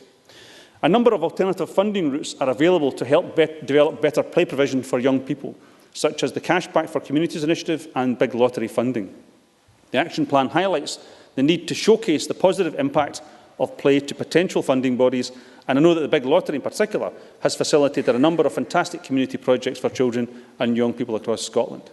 In East Renfrewshire, Cosgrove Care, a local charity specialising in providing support for people with learning disabilities, was recently awarded a grant from the Big Lottery's Young Start Fund for a project to enable children aged 8 to 12 years with differing learning disabilities to take part in horse riding activities. Teachers at Isabel Mayer, a school for children with special needs, also based in East Renfrewshire, applied successfully to the Awards for All Fund to establish a sports and drama programme for pupils at the school who have additional support needs. Now, these are two worthwhile local projects to highlight in particular because they cater for young people with disabilities who have been shown to face barriers to play opportunities due to inadequate provision in mainstream play facilities. And that's why I particularly welcome the Conservative amendment today highlighting this particular point. Now, I know that Capability Scotland has been a key stakeholder in the development of the National Play Strategy, and I'm certain that they have been emphasising the need to take into account the challenges faced by young disabled people in accessing the same play opportunities as non-disabled children. Presiding Officer, I'd like to conclude by paying tribute to the range of stakeholders across the children's sector, including Play Scotland, Inspiring Scotland, and indeed the Scotland's Commissioner for Children and Young People, mentioned earlier by Christian Allard, who have all worked together to bring forward Scotland's first national play strategy. I know that a wide range of views and opinions have gone into making this possible. Teachers, parents, health workers, volunteers, carers, youth workers, and indeed young people. Everyone has a role to play in taking forward this action plan, promoting the positive benefits of play and enabling quality play opportunities for all of Scotland's children and young people, irrespective of their ability or indeed their disability. Many thanks. Now call on Mary Fee to be followed by Richard Lyle. Thank you, Deputy Presiding Officer. Like all of my colleagues in the Chamber today, I fully support the development of a national play strategy. Play and recreation are essential to the health and well-being of children and promote the development of creativity, imagination and self-confidence, as well as physical, social, cognitive and emotional strengths and skills. Through their involvement in play and recreation, children learn by doing. They explore and experience the world around them, experiment with new ideas, roles and experiences, and in doing so, learn to understand and construct their social position within the world. The development of a national play strategy was something that Scottish Labour pledged to introduce in our 2011 manifesto, and I hope the Scottish Government delivers on the broad range of commitments and outcomes included within this action plan. Play and recreation are very different today compared to when I was growing up. Children in all regions of the world are spending increasing periods of time engaged in play and recreation on various digital platforms and media. Information and communication technologies are emerging as a central part of a child's daily life. Today, children move seamlessly between offline and online environments. Using modern technologies such as tablets and PCs to learn and play is providing children with benefits around learning cognitive skills. Albeit spending hours on game consoles and in front of the TV can often be the primary technology children use, we do need a balance. A recent survey of 13,000 children for NHS Greater Glasgow and Clyde found 1 in 4 children were spending as much as 12 hours a day in front of the television or on a computer. However, by looking at a 2011 report by IPA Scotland, that suggested only 35% of children felt happy and safe playing in their streets. And it's easy to see from that why children are spending more time using digital media. I welcome the commitment in the action plan for children and young people to be able to find clean, safe and welcoming spaces to play and gather near their home. I think there's a duty as parents and adults in our society to provide safe platforms for our children to grow, develop and enjoy themselves. The action plan can hopefully help us to provide these safe platforms for our children. However, I feel there are a number of issues that do need to be addressed. The right to play is enshrined in the United Nations Convention for the Rights of the Child, which states that children have the right to relax and play and to join in a wide range of cultural, artistic and other recreational activities. In the Children and Young People's Bill consultation, the Scottish Government have committed to give the UNCRC a statutory basis in Scots law by placing a legal duty on ministers to give due regard to the UNCRC in all of their decisions. However, the wording of the Children and Young People's Bill only requires ministers to keep under consideration matters relating to the UNCRC and to act if they consider it appropriate to do so. The wording is ambiguous and I am disappointed that the Scottish Government will not include a stronger commitment towards the legislative incorporation of the UNCRC as part of the Children and Young People's Bill.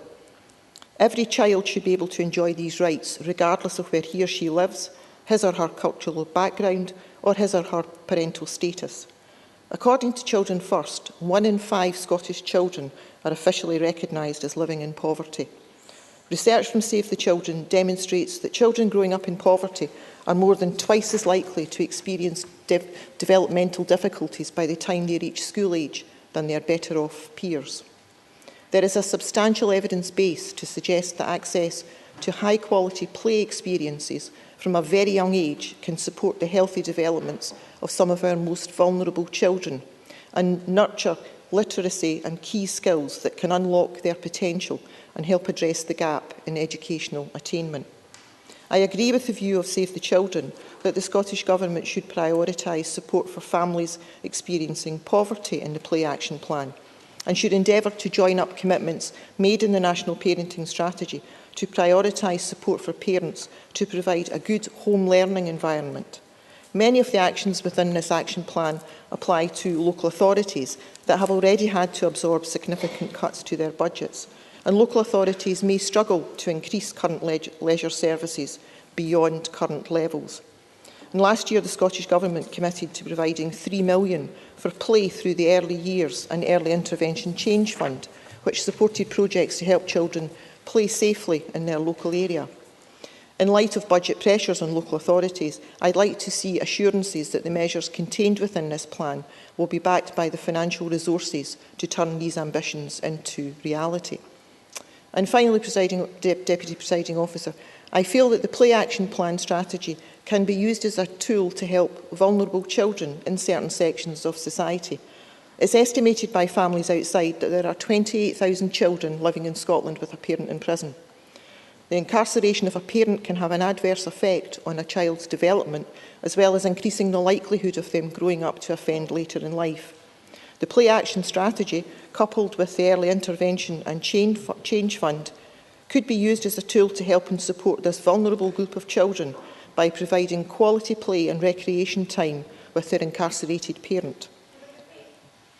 Yes, very briefly. Very briefly as well, and I think it's a kind of constructive kind of point as well to make, is just that I hope you would welcome the earlier task force, the group that administers the Change Fund, that Families Outside are a very active member of that group, and I do have a real personal connection with Families Outside, given my previous involvement with some of the work that they have done in the past session, so I take on board the point that the member makes.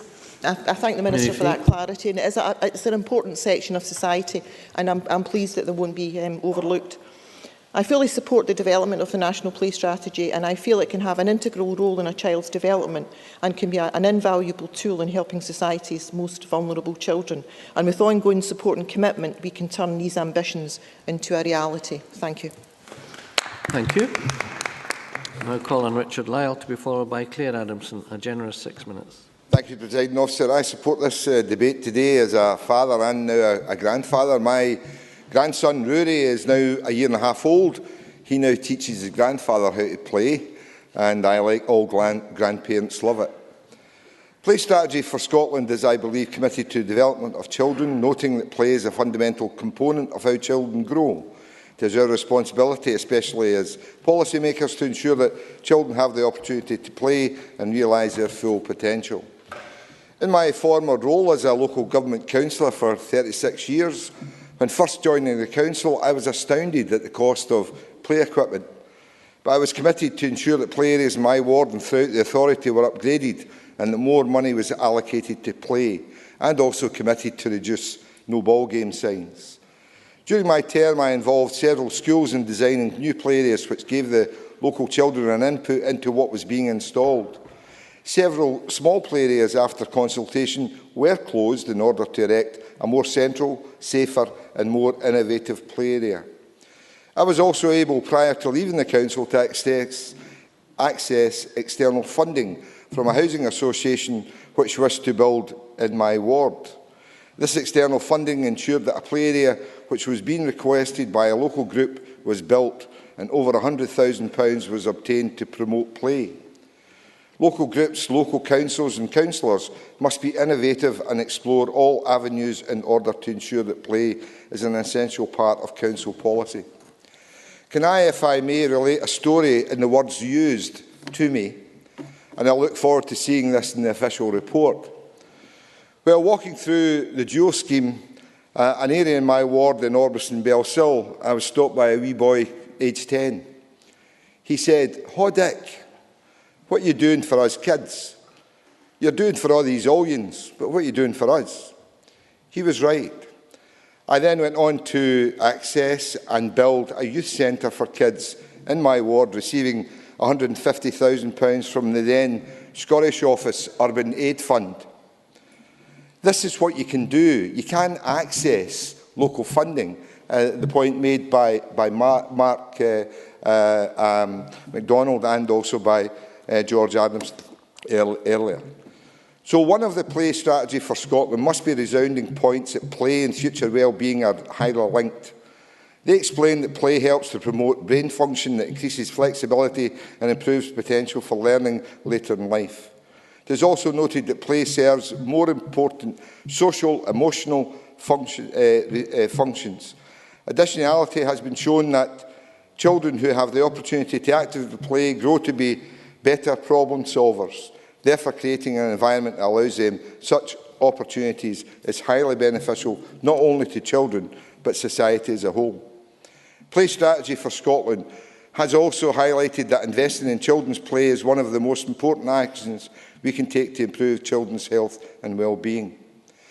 As I am a member of the Health and Sport Committee, I find this especially important. We have devoted much attention to determining why and how inequalities in health arise. Evidence sessions have shown that inequalities in health are largely social, determined, and communities where people live have a large role in health status. It has been suggested that tackling these challenges require an integrated approach of combined efforts with focus on creating strong communities. Creating more connected, safer communities through a promotion of play can directly aid in reducing health disparities. The assertion that play is a child's right is a viewpoint held by Play Strategy for Scotland and supported by the UN Convention on the Rights of the Child. As members of this Scottish Parliament, it is our responsibility to make sure that this right is met. We must ensure that in a world where parents are increasingly busy and income is often tight, that all children, regardless of background, have access to play. We must support free play initiatives and encourage a wide variety of play experiences. Playing in the home, outdoors and at school are critical in helping children practice and gain skills they will need in their adult lives. Many children now live, unfortunately, in one-parent homes, hence require greater support. It is our role to help support communities and these parents that provide assistance to families in need. Play is especially important for children in disadvantaged situations. It can also be used as a type of therapy to aid physical and mental well-being. Scotland is already a great country to grow up in. I believe that. But supporting the Play Strategy for Scotland will help make it even a better environment for the children of our future. The benefits of childhood play must not be overlooked or underestimated.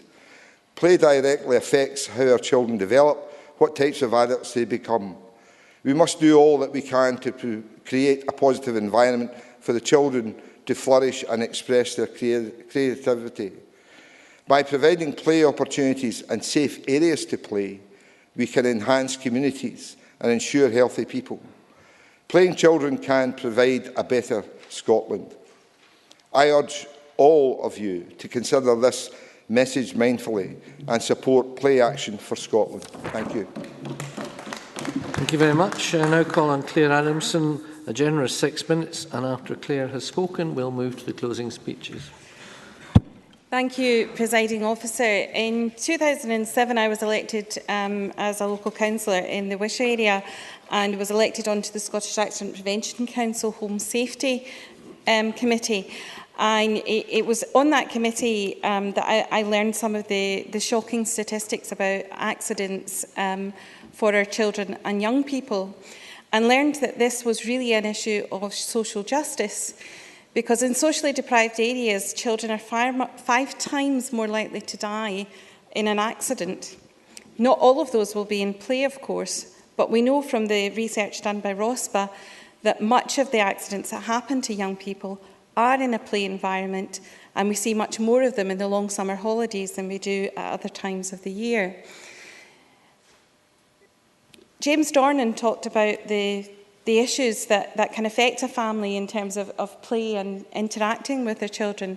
And ROSPA's own evidence in this area would back up that when the stresses of life are such that families are disengaged, or there's drug or alcohol problems, then the children's play activity does suffer. And the ROSPA experience shows us that that means that these children are far more likely to have accidents in a play environment. So getting this right, working with our partners and making a play strategy that works for Scotland is about social justice. I'm very glad that there are some good examples out there of work in tackling some of these problems. Network Rail, who are in the process of electrification of their lines across Lanarkshire and Falkirk in my region, have a project working with the Scottish Youth Theatre called Rail Respect. This has been rolled out in North Lanarkshire and Stirling and is about to take place in Lambert High School and Carring Grange School in Falkirk in my region. This is a project that, through a series of workshops, engages young people in their decision-making process about how they play, where they play, their risk-taking, their respect for other people and their respect for one another. And in so doing, give some of the life experiences that Fiona MacLeod alluded to, life skills that give them the chance to make better decisions about their own safety in their play areas. I'm also very glad that the Scottish Government is working in conjunction with ROSPA in providing home safety kits for referred households in poor areas that allow not just the provision of the kits, but they're actually engaging with the fire service and with other home services in the area to actually fit the kits into the houses of people that have been recognised at risk by the agencies involved with them. And I think this is a great step forward in improving the play environment and the home environments for young people. And they have also engaged the acclaimed children's author Linda Strachan in publishing a book called The Birthday Party, which is for primary 5, primary 6 age children. And it's a book that really makes them aware of the dangers round about their own house and their own areas in the context of a birthday party at a friend's house. And I know they have an ambition to make sure that every five-year-old in Scotland has access to one of these books. So getting this right, for all the reasons that have already been mentioned today about the emotional well-being and the development of our children, it absolutely is about social justice. And if we want to meet our ambitions of reducing inequality and improving the welfare of our young children, I think the play strategy is a great step forward in establishing that in our country. And on that note, I'd like to give an example also in my region in Thornley Primary School in Wishaw. Thornley Primary School sits in a council estate. It has had its challenges over the years of deprivation in North Lanarkshire. It's a very strong community, but nonetheless suffers from a lot of the social problems you would imagine from an area of that type. And prior to 2010, the school, sitting where it did in the centre of the community, was often a target for misadventure in the evenings and vandalism in the local area. But in 2010, Thornley Primary School embarked on a project to completely transform the outdoor play area at the school. It was designed, it was about active learning in the classroom and beyond, and it was all about innovative outdoor learning. The whole project was designed around risk, about getting better risk assessment for children, about adventures, about shelter building, natural play materials, and completely transforming the whole nature of what the feel was for that, what had been an urban play area. It was not without its challenges, and not the least in tackling some of the complaints from parents about not just having to wash their children more, but wash their clothes when they come home from school. But nonetheless, the school developed a policy, engaged with parents in the local area to really get them to engage what was quite an innovative project. They have a fallen tree in the grounds. They have a fire club after school and a fire pit in the grounds that the children are allowed to use. Jane Baxter talked about the children playing with the boxes and you know, the creativity. They have a whole series of den material posts, flags, blankets, crates, and they have hay delivered to the school once a year, in which the children are encouraged to go and build dens and use that material. And the children worked with a local artist also, as mentioned by Jane, in how much they involved children. They designed willow tunnels and shapes in the playground that they wanted to use. And I was lucky enough to attend the launch of that with the Minister Aileen Campbell in 2011. And it's really taken the school from strength to strength, because they have gone on to have an outdoor conference, which was a big success, and they invited the local community, many of the children giving up their Saturday to come along and explain what this meant to them. And in January this year, they were awarded the Keep Scotland Beautiful campaign for their playground. This has not just transformed the opportunities for the children at Thornley Primary School, but the pride that the local community take in that school now is evident to all, and play has been truly transformational for them. Many thanks. And we now move to the closing speeches, and I call on Mary Scanlon, 7 minutes or thereby, please. Thank you, Deputy Presiding Officer. This has indeed been a consensual and constructive debate, and like others, I like to play with my granddaughter, except when she expects me to tie worms into knots. I think, like many others, there are limits. But I would also like to highlight the excellent play facilities in our children's hospitals. I know it hasn't been mentioned, but I spent quite a bit of time in Aberdeen Children's Hospital earlier this year, and I do know how important and how valued the play facilities were, both indoors and outdoors. Kenneth McIntosh made a very good point about play and indeed PE being given greater priority in private schools, and I do hope that the government will reflect on this so that people in the state school sector get the same opportunities for play and for PE as the private schools. But like others, we welcome the publication of the Scottish Government's Play Action Plan.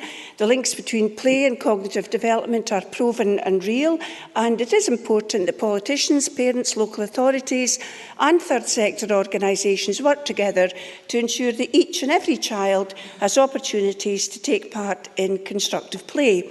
I also welcome the Play Strategy Implementation Group and hope that it facilitates the kind of joined-up thinking that will make a real difference to children and young people right across Scotland.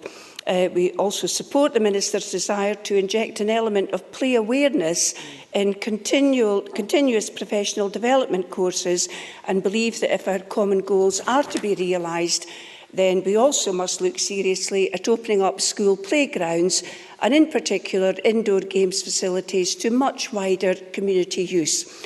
As my colleague Liz Smith has already indicated, children with disabilities are at times struggling to engage in full play.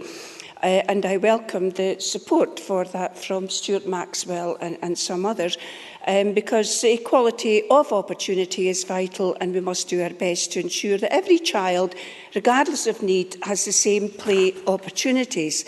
But having read through the play strategy, including all the agencies involved in implementation, I was a bit surprised that the Care Inspectorate wasn't mentioned. After all, it's the care standards for early education and childcare up to the age of 16, and also the care standards for children in care homes, where we would expect to see some of this new action plan highlighted, so that all agencies have to rise to the challenges that we all agree with set out in the strategy today. So, for example, Section 7 of the Play Strategy, and I quote, "At nursery and school, states that all children and young people enjoy high-quality play opportunities, particularly outdoor free play in stimulating spaces with access to nature on a daily basis in school, nursery and early learning and childcare."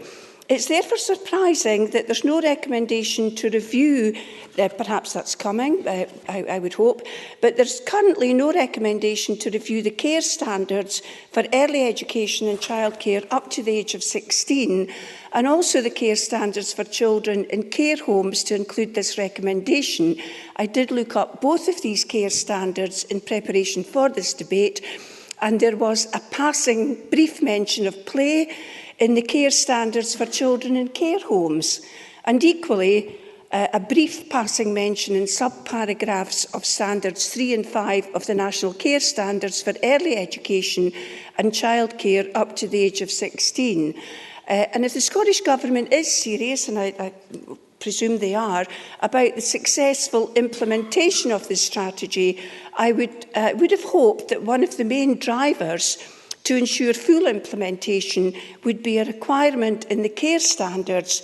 Otherwise, as we all know about care standards in all aspects, but otherwise nursery, schools and care homes for children can very easily ignore any recommendation for play, either indoors or outdoors, contained in the action plan before us today. As Jane Baxter, Mary Fear and Richard Lyle highlighted, whether advantaged or deprived, urban or rural, all children should have access to modern, inclusive play facilities. But the most recent Scottish Household Survey, published in August, revealed that while almost 9 in 10 households had access to some form of play area, only around half had a park, playground or other open space within the local community. Deprived communities fared particularly badly, as others have mentioned. Not only did children from the most disadvantaged backgrounds have poorer access to play areas, but those they could attend were widely perceived to be dangerous, with less than half of parents considering a park, games pitch or street a safe area to travel to. In fact, over two-thirds in the survey also saw playgrounds as potential sites of bullying. Recently, I was contacted by a parent in Argyll who was shocked to find out that in schools with fewer than 50 pupils, there is no obligation to provide any playground supervision. But given the amount of play time children spend in the playground, I would like to ask if the Government will reflect on this and whether it is doing all it possibly can to ensure that every playground is safe, inclusive and monitored appropriately. As Liz Smith stated, many local authorities are already committed to delivering play strategies. I think it was James Dornan mentioned in 2011, Glasgow launched Playing for Real, a 3-year plan of 50 names, which uses much the same language deployed by the Scottish Government in its action plan today. Edinburgh also has a play strategy, as does Dundee and Aberdeen. So it remains to be seen just how such strategies will mesh with the new framework that we are discussing today. So, Presiding Officer, this has been a very interesting debate. I think many interesting issues have been raised, and I would like to put on record that it's nice to discuss the issue at hand today rather than every speech talking about independence. I have to say it's very, very refreshing. Very refreshing. And the Scottish Government, the strategy is admirable, and many of the proposals, if properly implemented, have the potential to do much good. We support the Government's motion today. Many thanks. Many thanks. Now call on Neil Bibby, 9 minutes, please. Thank you, Presiding Officer. On the issue of independence, I'm genuinely pleased that the Minister has pressed the play button on the play strategy today, given that Scotland is on pause. But I think the debate, and I hope other ministers take note of that. I think the debate on the play this afternoon has been a good one. It has given us the opportunity to reaffirm our commitment to play and play-based learning and education. We know that play can make a significant contribution to a child's development. It can make a huge contribution to nursery education, a significant contribution to families. It can also aid and develop children by changing the nature of how they learn in Primary 1, Primary 2 and not just in nursery education. When Labour was in power, we initiated a debate on play and the role it could play in education, so our approach to a child's learning is now more play-based development rather than just simply talking at children. Indeed, during the debate last year on the National Parent Strategy, Labour called on the Scottish Government to come forward with details on the role that play would have on that, and we are pleased that we now have a play strategy and action plan, something that was in Labour's manifesto at the 2011 election. The play strategy is effective explaining what play is and why play matters. As the Minister and other members have mentioned, it rehearses the cognitive, social and physiological impact of play, and Article 31 of the UNCRC, which states that every child has the right to rest and leisure and to engage in play and recreational activities. As Jane Baxter said at the start of this debate, Labour agrees that play is vital to children's learning, development and well-being. Labour agrees that Scotland needs an action plan that sets out specific actions, timescales and responsibilities for delivering support for play. Labour agrees that a collaborative multi-agency approach to improving life chances of all children is the right way forward, and Labour appreciates and congratulates, along with the Minister, the work of the play sector in helping to improve support for play. I don't think Labour would disagree with anything in the strategy, but there's clearly have been suggestions this afternoon from all parties on what could be done to improve that. Mark MacDonald mentioned the issue of no ball game signs. Mr MacDonald is a decent footballer in the Scottish Parliament football team, and who knows, if it wasn't for those no ball game signs, Mark MacDonald could have had a glittering football career, or failing that, played for Aberdeen. But a serious point, though, that Mr MacDonald raised was that within reason and as long as children are safe, I think we should have a presumption against such signs.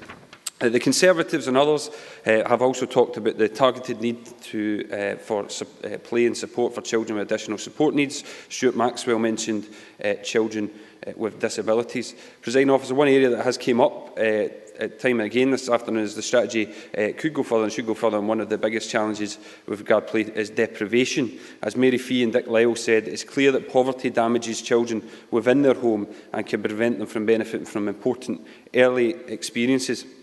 There is a substantial volume of evidence to suggest that access to high-quality play experiences from a very young age can support the healthy development of some of our most vulnerable children and go a significant way towards closing the gap in educational attainment. And there were some good examples of that. And I know James Dornan mentioned the Geely Peace Club and his constituency, which I've heard a lot of good things about over the years.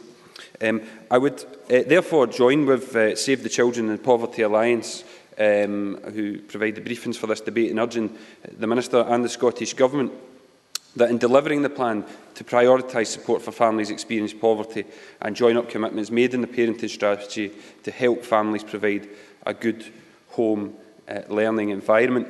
We know poverty places huge pressures on families and their ability to provide the kind of play experiences that benefit children. It is only right that we provide them with the kind of support that allows play to be an equaliser among children rather than another example of something that widens the gap between rich and poor. I think it's important this afternoon we recognise, as many members have done, the contribution made by groups of parents who fundraise and organise to build or improve play parks in their local communities. And I know there's been a number of suggestions about how that could be done and improved. There's certainly a number of good examples in my own area in Renfrewshire. But again, I think there's not every community, particularly communities in areas of multiple deprivation, have necessarily all the support required to help with fundraising expertise or the money available to do this. And it's something that I think we need to address. While I welcome the focus on joined-up planning and training, I think it's important to note that many agencies are already working informally together at the moment, and I think we need to ask ourselves and review how much of a difference this will make on the ground if this is already happening. And I know there's been, Mary Scanlon was mentioning earlier, existing strategies, and I think we need to take note of this concern. We do, however, need to recognise the wide importance of training. I know that the only mention of initial training and play is made in the domain at nursery and school. Knowledge of the importance of play must be much wider than just school staff and early years practitioners, and I know that this point has been made as well. So I think we could do more on that. For example, courses for social workers, courses for residential social workers and play workers who may never work in a school or a nursery are also in need of review, and I hope the Minister and the Scottish Government will consider this in delivering the plan. And I think Ken McIntosh made the general point very well when he said that play development should not simply be left to the play sector. However, probably the most challenging and serious issue that's came up in a number of contributions this afternoon by Anne McTaggart and others is the issue of resources. I would simply ask the Minister, where is the strategy for renewing play areas backed up by resources? I would certainly push for properly resourced environments for children and young people, as I'm sure we all would, but I would simply ask the Minister if the Scottish Government will add this to existing budgets, and will they give cash to local authorities to improve tired and worn play areas. I'll give way. Mark MacDonald. I appreciate the point the member is making, but he will recognise that we do live in a situation where there is finite resource available. The point I made in my speech was that we need to look at ways in which we can perhaps see cooperation beyond simply the public sector. For example, issues around maybe sponsorship of play parks and play equipment, but also I think we need to look very carefully at the amount of money that is being charged by some of the companies who provide play equipment, particularly specialised play equipment, which if we look at, for example, children with disabilities, can often be prohibitively expensive. I think we need to look at all those issues that Mark MacDonald raised. I do think, though, there will still required to be a role for public sector investment, and I think that there is a need for us to find that appropriate money, because I think the word ambitious has been used this afternoon, and I think rightly so. I think we should be ambitious about play and the play strategy, but I think it's fair to say that the reality is the strategy for play will only be as ambitious as the investment for play that's set aside. Presiding Officer, we know the importance of play in making a significant contribution to a child's development. We also know that there are challenges that exist to ensuring every child benefits from play in early years. So Labour welcomes the introduction of the play strategy and action plan as a step forward. It is important that actions, timescales and responsibilities for delivering support for play are set out. But what is equally important, as I've just said, is that adequate resources and training are made available to ensure that the ambition of the strategy is made a reality. We also need to ensure that support is targeted in the most deprived areas, where families often need help to provide the sort of environment and experiences that help children to develop and progress. This is the least our children deserve. Many thanks. I now call on Minister Aileen Campbell to wind up the debate on behalf of the Government. Minister, you have 10 minutes, please. Thank you very much, Presiding Officer. And I'm genuinely pleased that we have had this opportunity to debate play and its contribution to childhood and the well-being of Scotland in the Chamber today. And I think it was a nice point that Ken McIntosh made about recognising that we launched the play strategy during the longest play day back in summer, and that we've managed to capture the playful activities that are going on around Scotland today when we talked about what children are doing to celebrate Halloween. And I'm also pleased that members support the action we are taking to invest in Scotland's greatest resource, which is our children. We all want Scotland to be the best place to grow up and for our children to have the best start in life. And we've debated today the fundamental role that play has in contributing to this vision. Jane Baxter outlined her multiple hats that she wears as a spokesperson for Labour, an MSP, and more importantly, as in her role as granny to her grandchildren who enjoy the muddy puddles, she outlined the real importance play has in terms of ensuring that we do give all our children the very best start in life. We also got an image of a young George Adam playing on the Gleniffer Braes, getting a skint knee, but growing into the strong and resilient MSP that we know today. So I thank him for that image. And Mary Scanlon has also revealed a new hidden talent of tying worms in knots. So many members raised the issue of funding and the challenges that do exist across the country. But I just want to outline some of our investment from the Scottish Government's perspective in play. We have invested over £7 million in play over the last 5 years through our Go Play and Go To Play programmes, and this investment has built capacity in the play sector and given it tools to evaluate and articulate the benefits of play, and that's about leaving a legacy on a sustainable basis. At the halfway point of the current Go To Play programme, 12,500 children have experienced quality play supported by Play Rangers and 150 volunteers, mostly parents, who have been involved building community links and taking individual steps on the pathway to employment. And that programme has also attracted an additional £250,000 to support play. And of the children supported through Go To Play, I think it's an important statistic to reflect upon, given some of the comments that we've had. 60% live in the worst 15% of deprived areas, 17% have additional support needs, and 12% are from BME groups. So Go To Play opportunities delivered by many other practitioners shows the approach is inclusive, and it's building on this we can ensure that many more children can participate and benefit from play. And on this particular note, as I said earlier in my opening remarks, I do appreciate the Conservative amendment and also the comments from Mark MacDonald, who talked about the innovative approaches of Cool Kids, Sensation All, and others hosting special requirement sessions. I think they're interesting ideas and interesting and innovative approaches that can be shared. He also described very eloquently as well the very real challenges facing families who have a child with additional support needs, and how we need to work hard to deliver on this strategy for those families. I think Stuart Maxwell was also correct to point out to the excellent work that goes on in the Isabel Mayers School, which I have visited. I visited just before it opened, and it's a truly fantastic and phenomenal facility. And it's this kind of good practice that this debate allows us to talk about much more openly.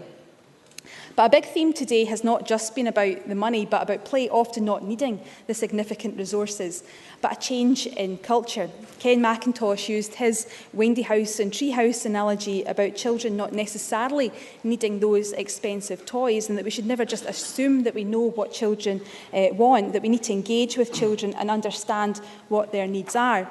And during my time as Planning Minister, what I had been impressed by was the charrette process that had taken place across different communities in Scotland. And that process included engaging very deeply and very meaningfully with communities in terms of getting them to imagine what their communities could and should look like. And that process included children.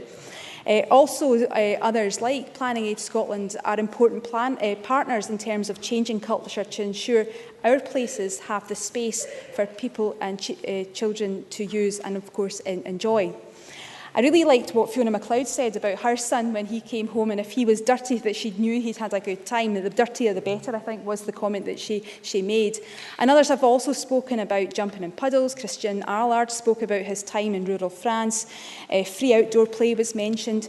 And James Dornan also spoke about the social inequalities that exist in some of our most deprived communities. So the message about play not necessarily needing to be expensive is important and highlights the importance of our Play Talk Read campaign, the Geely piece that James Dornan mentioned, the other partners that we have across Scotland doing fantastic things, SOSCN, SPPA, PEAK, and so many more in terms of the work they do to support families, building up parents' self-esteem.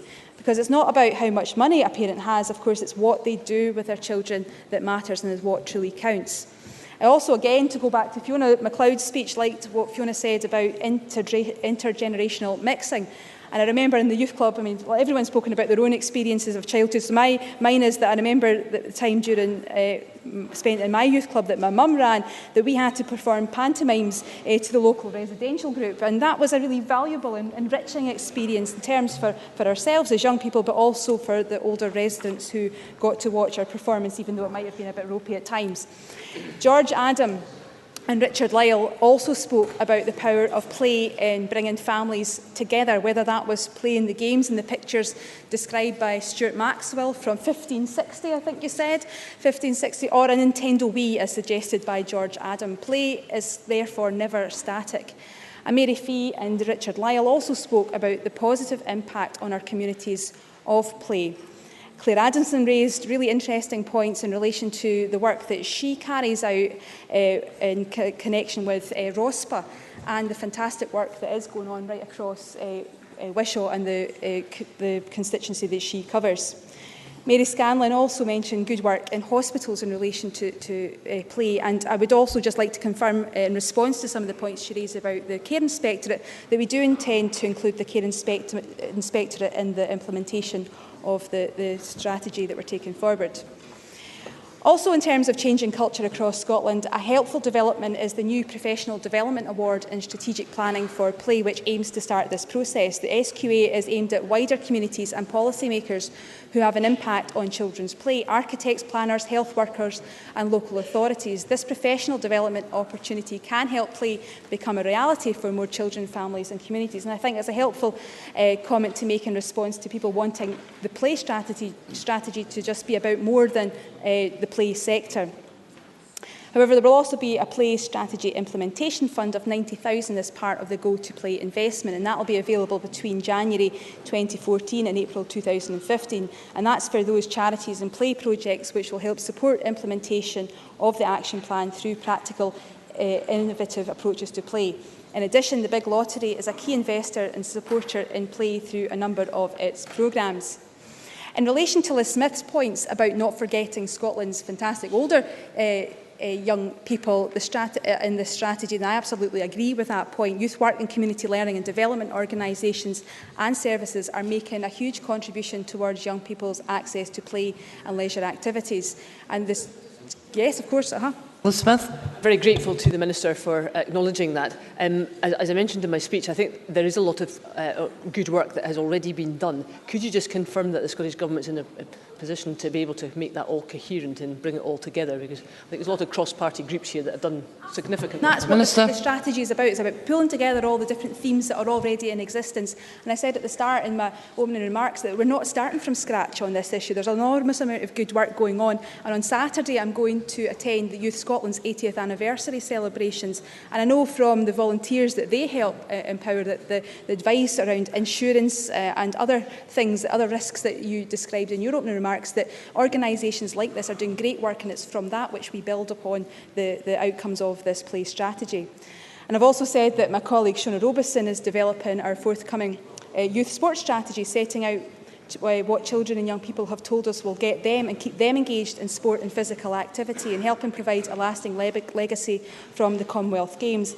And today I met from my own constituency, St Athanasius Primary School, and asked them what they would like from the play strategy and what they like to do in their spare time. And I was pleased that from some of the girls that they said they like playing football. So as a former centre half, I'm really disappointed that Neil Bibby and Mark MacDonald have never asked me to dust down my football bits and to join them in a game of football, but maybe a bit more perhaps true.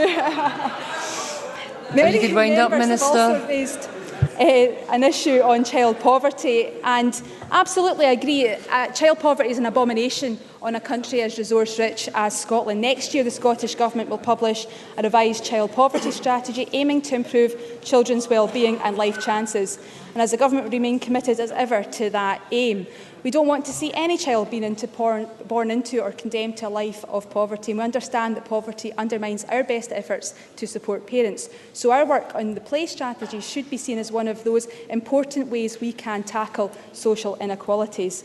And I absolutely also agree with the points about this strategy needing to complement the National Parenting Strategy in terms of the benefits that can bring to parents, carers and practitioners. So, in conclusion, Presiding Officer, this has been a real pleasure to lead this debate. I'm really glad that it's got cross-party support. We want to make Scotland the best place in the world to grow up, and this play strategy helps us firmly go down that route towards achieving that ambitious aim for children and young people in Scotland. So thank you.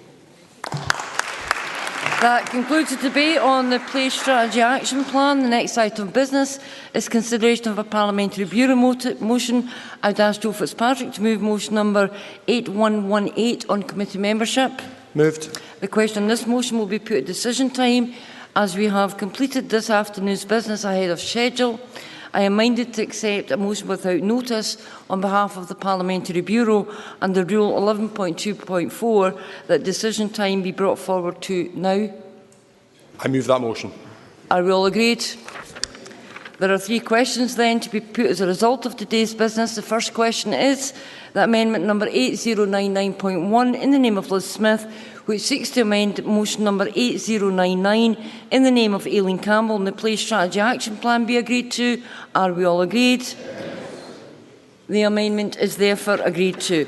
The next question is that motion number 8099 in the name of Aileen Campbell as amended on the Play Strategy Action Plan be agreed to. Are we all agreed? The motion is therefore agreed to. The next question is that motion number 8118 in the name of Joe Fitzpatrick on committee membership be agreed to. Are we all agreed? The motion is therefore agreed to. That concludes decision time, and I now close this meeting of the Parliament.